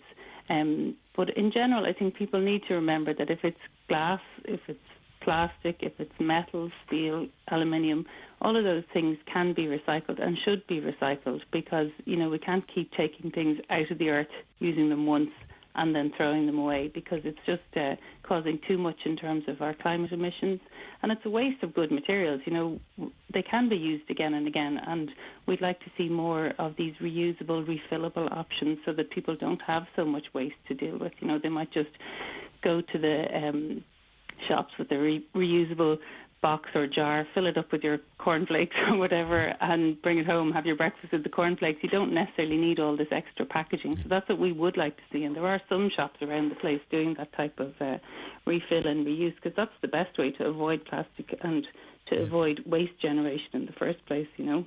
Yeah, I remember when I was very, very young, when you bought biscuits, they actually had a big tin box with a sort of a glass cover, or a Perspex cover, and you went into the shop and you bought a half pound of biscuits for a pound of biscuits, and you brought your own bag. They took the biscuits out of the tin boxy thing, put it into the bag, and you brought your biscuits home, and the box full of biscuits stayed in the shop. We really gone backwards in terms of the packaging. There's absolutely no doubt about that. That kind of thing is ideal. Yeah. And, you know, we've got into the habit of bringing our shopping bags with us, but surely it wouldn't be too much of a stretch for us to bring a few reusable containers like you're talking there with you when you're going to the shops. Even things like your detergents, some shops have that, where they'll refill your detergents in the same bottle and it'll last you years, and you don't need to be generating that much waste. And I think that's the kind of frame of mind that we need to be getting into, that we don't just need to use each container once, that we can give it a longer life and then reduce the amount of waste that we're generating. That would be very handy indeed. Celine Horner, thank you very much indeed for speaking to us this morning. Thanks very much. Our pleasure. That's Celine there from the EPA. Now, a few comments before we go for a break. A lot of parents put their own children at risk by stopping in the middle of the road to let them off at some schools. The boys' school and convent in Letterkenny, one of those mentioned. Caller says, I had my grandchild out shopping at the weekend at the retail park in Letterkenny. I was shocked to discover that there are no public toilets there. I'm told the council are working on this. It's a bit like the Swilly Bridge. Is it going to take 20 years from announcing it to it actually being done?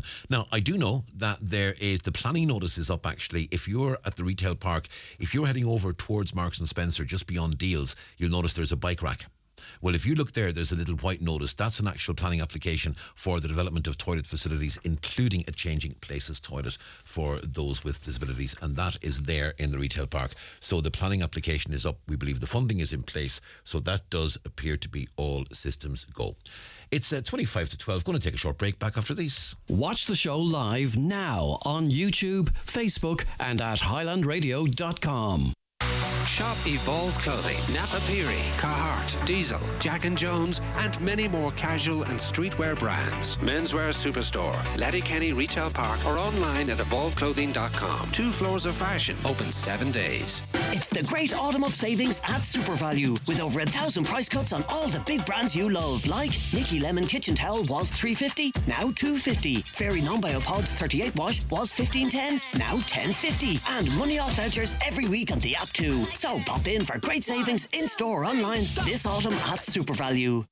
Welcome to the Spa at Orchids, one of Europe's largest spas at the Holyrood Hotel, Bundoran. Discover tranquility in our Japanese-themed garden, boasting 7 treatment rooms, seaweed baths, and a secret garden with an outside hot tub and sauna. Now, let me take you to the heart of Bundoran, where you'll find the Holyrood Hotel Spa and Leisure Centre. Don't miss out on our exclusive midweek hotel specials. More information at holyroodhotel.com.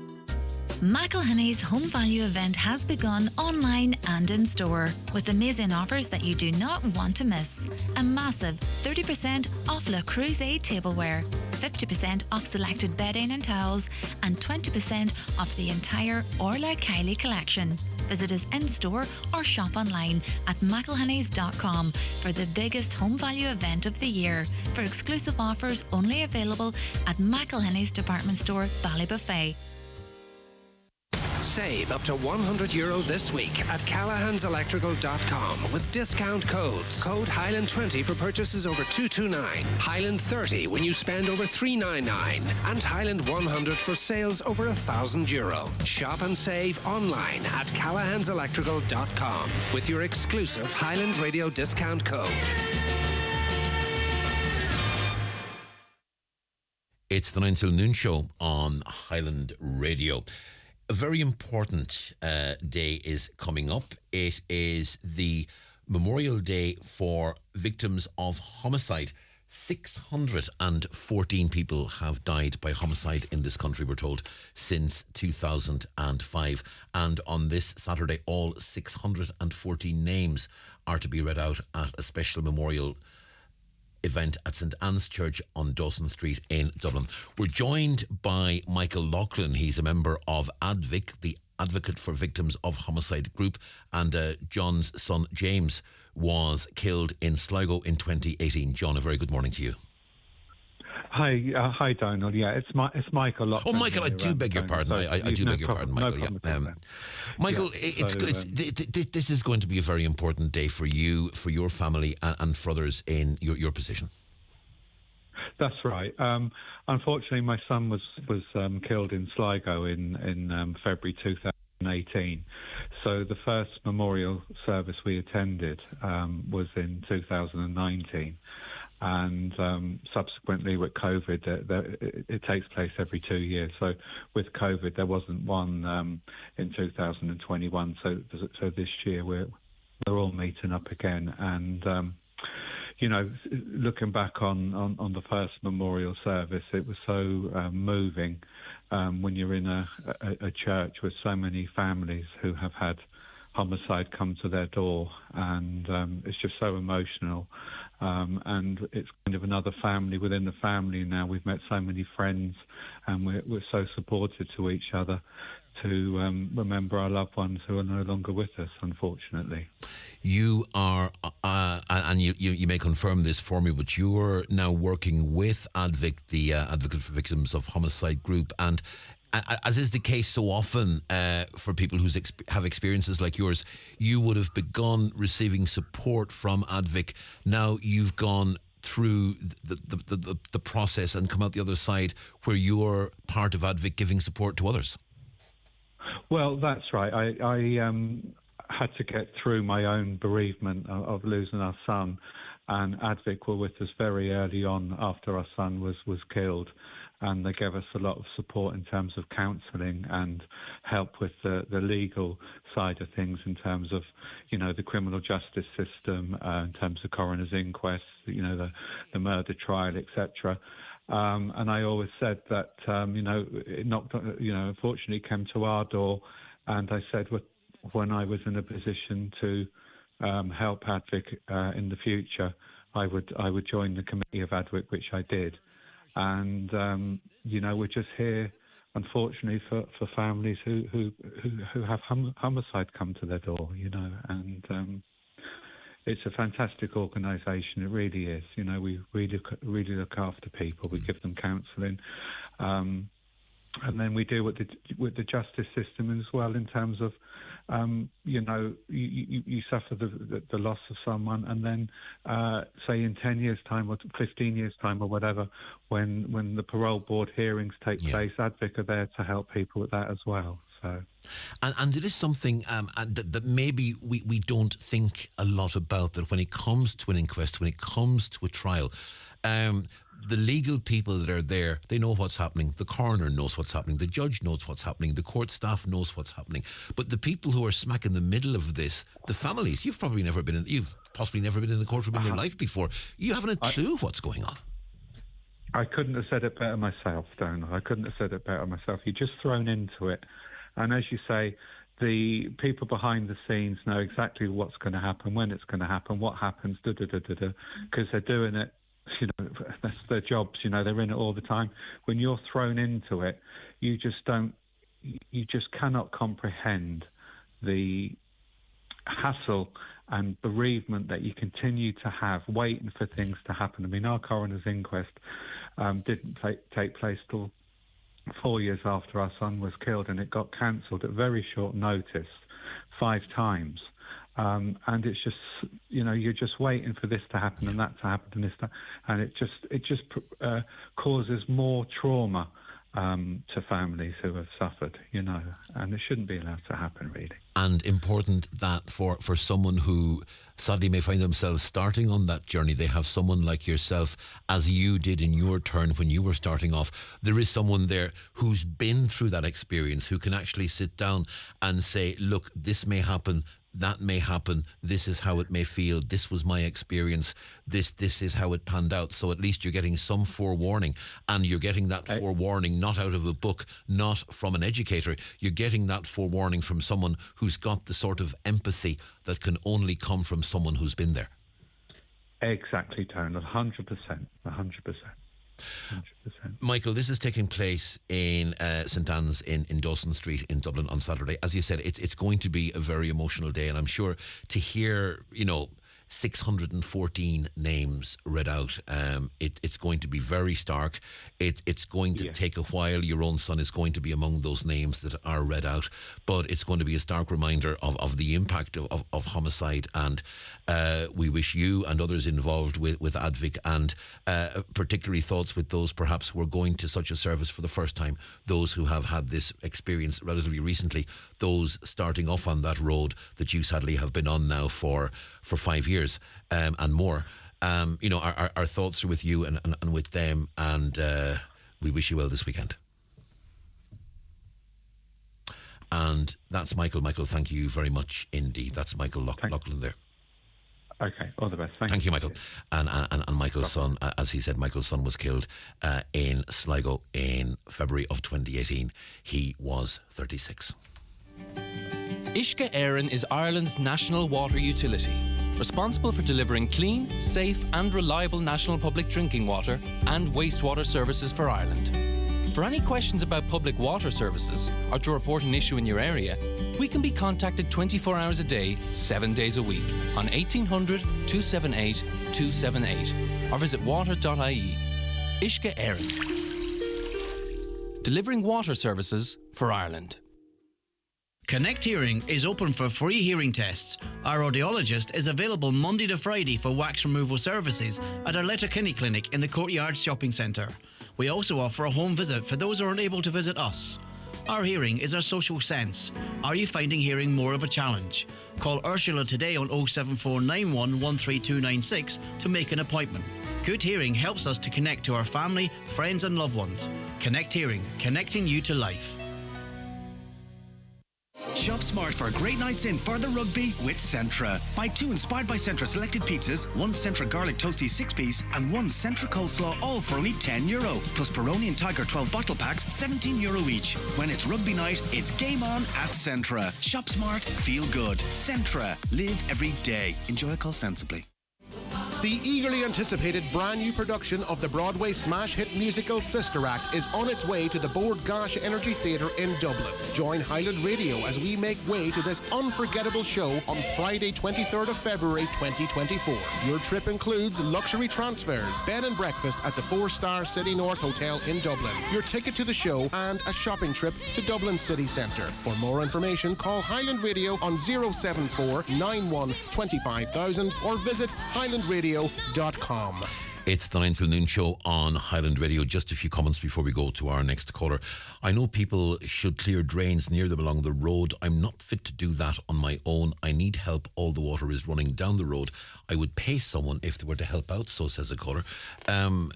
There may well be some supports available through the council. Perhaps speak to your local councillor about that. I mean, I'm not sure people, you know, you're responsible to clear the drains on the roads outside your house, but maybe if you were to speak to someone in the council, they may be able to give you some guidance on that. That's all I can really suggest. Caller says, I laughed at the comment made on the roads in Spain. They have 350 days of sunshine. We have 350 days of rain. There is no comparison.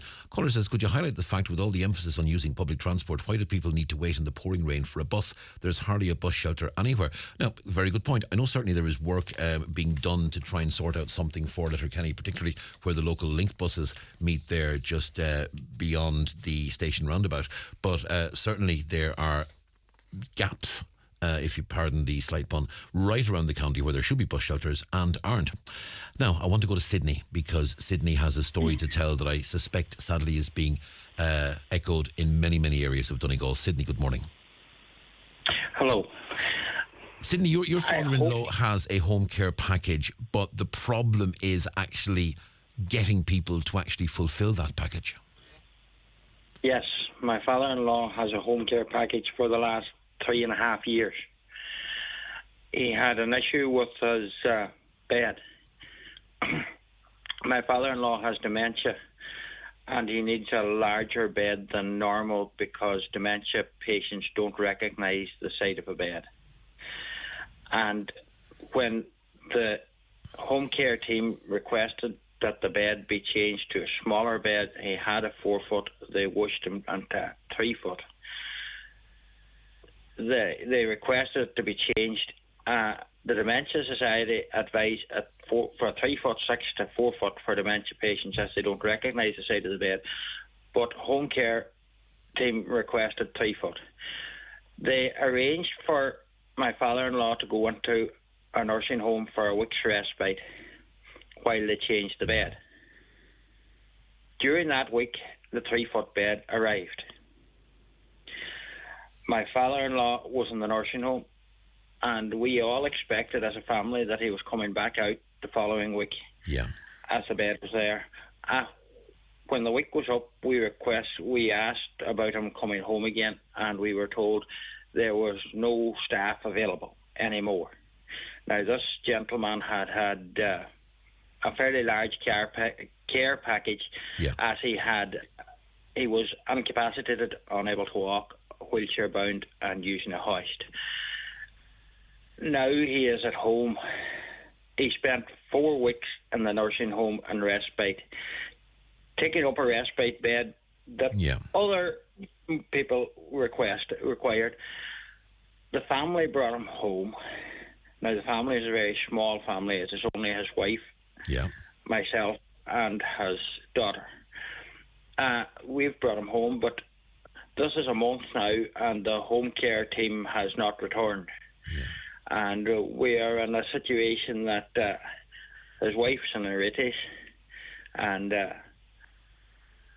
we both have other occupations to go to, and we're in a situation that seems to be replicated throughout the county. And presumably he needs help with dressing, he needs help with washing, he needs to be hoisted at times. I mean, it isn't as though it's just supervising. He needs help at every stage of the day-to-day living process. Yes, every stage. And the thing in it now is, with hoisting, there have to be 2 there to do the procedure. Yeah, due to health and safety, there have to be 2 there to do all procedures, because he needs to be hoisted. It's a situation that some families find themselves in, but the HSE don't seem to. I'll be nice about it and say they don't seem to care. The elderly seem to be, we have found it out, how would you put it, optional.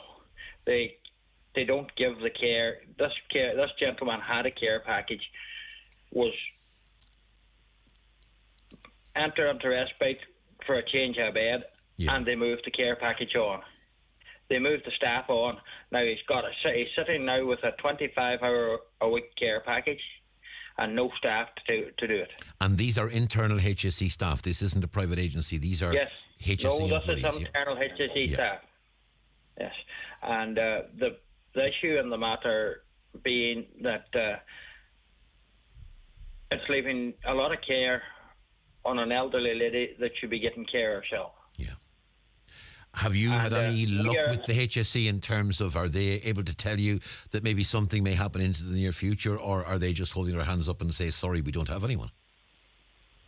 They are putting us back on the long finger all the time. Anytime we were chatting to the HSE while he was in the nursing home unit, we were told that they were getting staff. The last week he was in the nursing home unit, we were told that they had 5 staff and they needed one more, and could we please as a family leave him in the nursing home unit for one more week and they would have the staff. That final week came and we rang them and we asked about the staff. Oh, we don't have no staff now. We just made the decision as a family he couldn't stay there because he doesn't need nursing home care. He needs care in his own home, and along with that, his wife made a kind of a promise to him when he started to take the dementia that she'd do her best to care for him at home, and it would be actually saving the HSE and the government a fortune by caring for him at home rather than caring for him in nursing home care. But we have asked for representation from the local county councillors, which put on representation but got no answers. We asked from our local TDs. They put on representation, got no answers. We are at a stage as a family we don't know where to turn. I mean, there are private agencies that offer this care, but I mean, obviously they are very, very expensive, and I'm sure you probably don't have the budget to be able to do that over the course of the long term. The private agencies, we priced a few.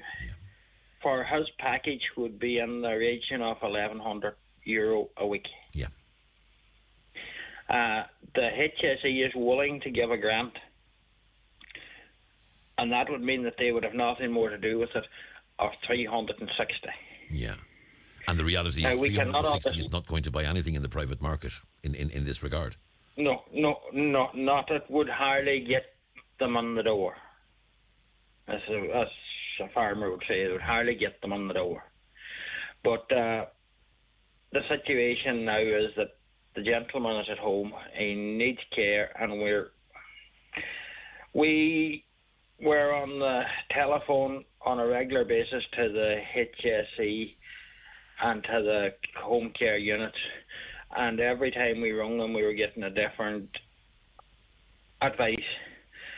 So we decided to email them, as this would create a paper record. Once we started to email them, they never respond. So we do not know now. We are sitting now on, he is now at home. This is his 5th week at home with no home care. And as you say, it's unsustainable for you and for your wife, his daughter, and certainly unsustainable for his own wife, your mother-in-law, who was in her 80s herself. That, I mean, it's unsustainable in the long term that can be maintained. No, it's not sustainable at all. But the advice that the HSE home care team gave us was, if you cannot manage, we will put him back into home care.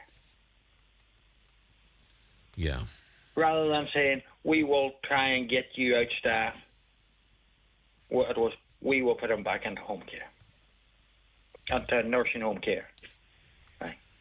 Which isn't what is really needed. No. The gentleman is on his 80s. He's got long-term dementia. He needs caring in his own environment. We would love to get response from somewhere to help us out.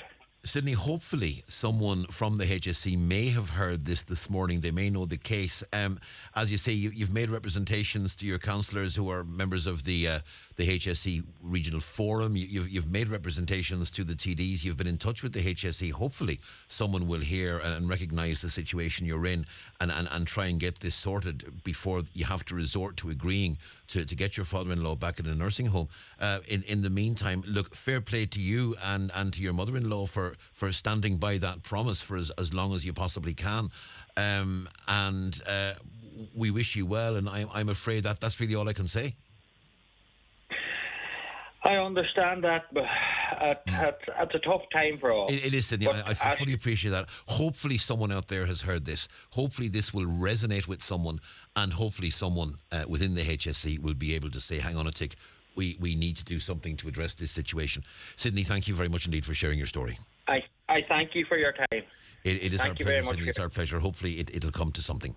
That was Sidney there, and it's a story that's replicated elsewhere, sadly. Just a few very quick comments before we go. We were discussing a Zombie earlier being sung by the Irish fans on a Saturday night. Caller says, sadly, many of those who sing this beautifully haunting song don't know its history, nor do they know what preceded the IRA campaign. When you oppress and discriminate, a minority will rebel and fight back, and sadly, all wars inevitably lead to inhumane actions. Caller says, I've been on the Donegal housing list for the past 20 years, still never got a house. I'm now 63. Does Councillor Martin Hardy, and we spoke about the housing issue, does he not realise how long this Fine Gael party has been involved in government?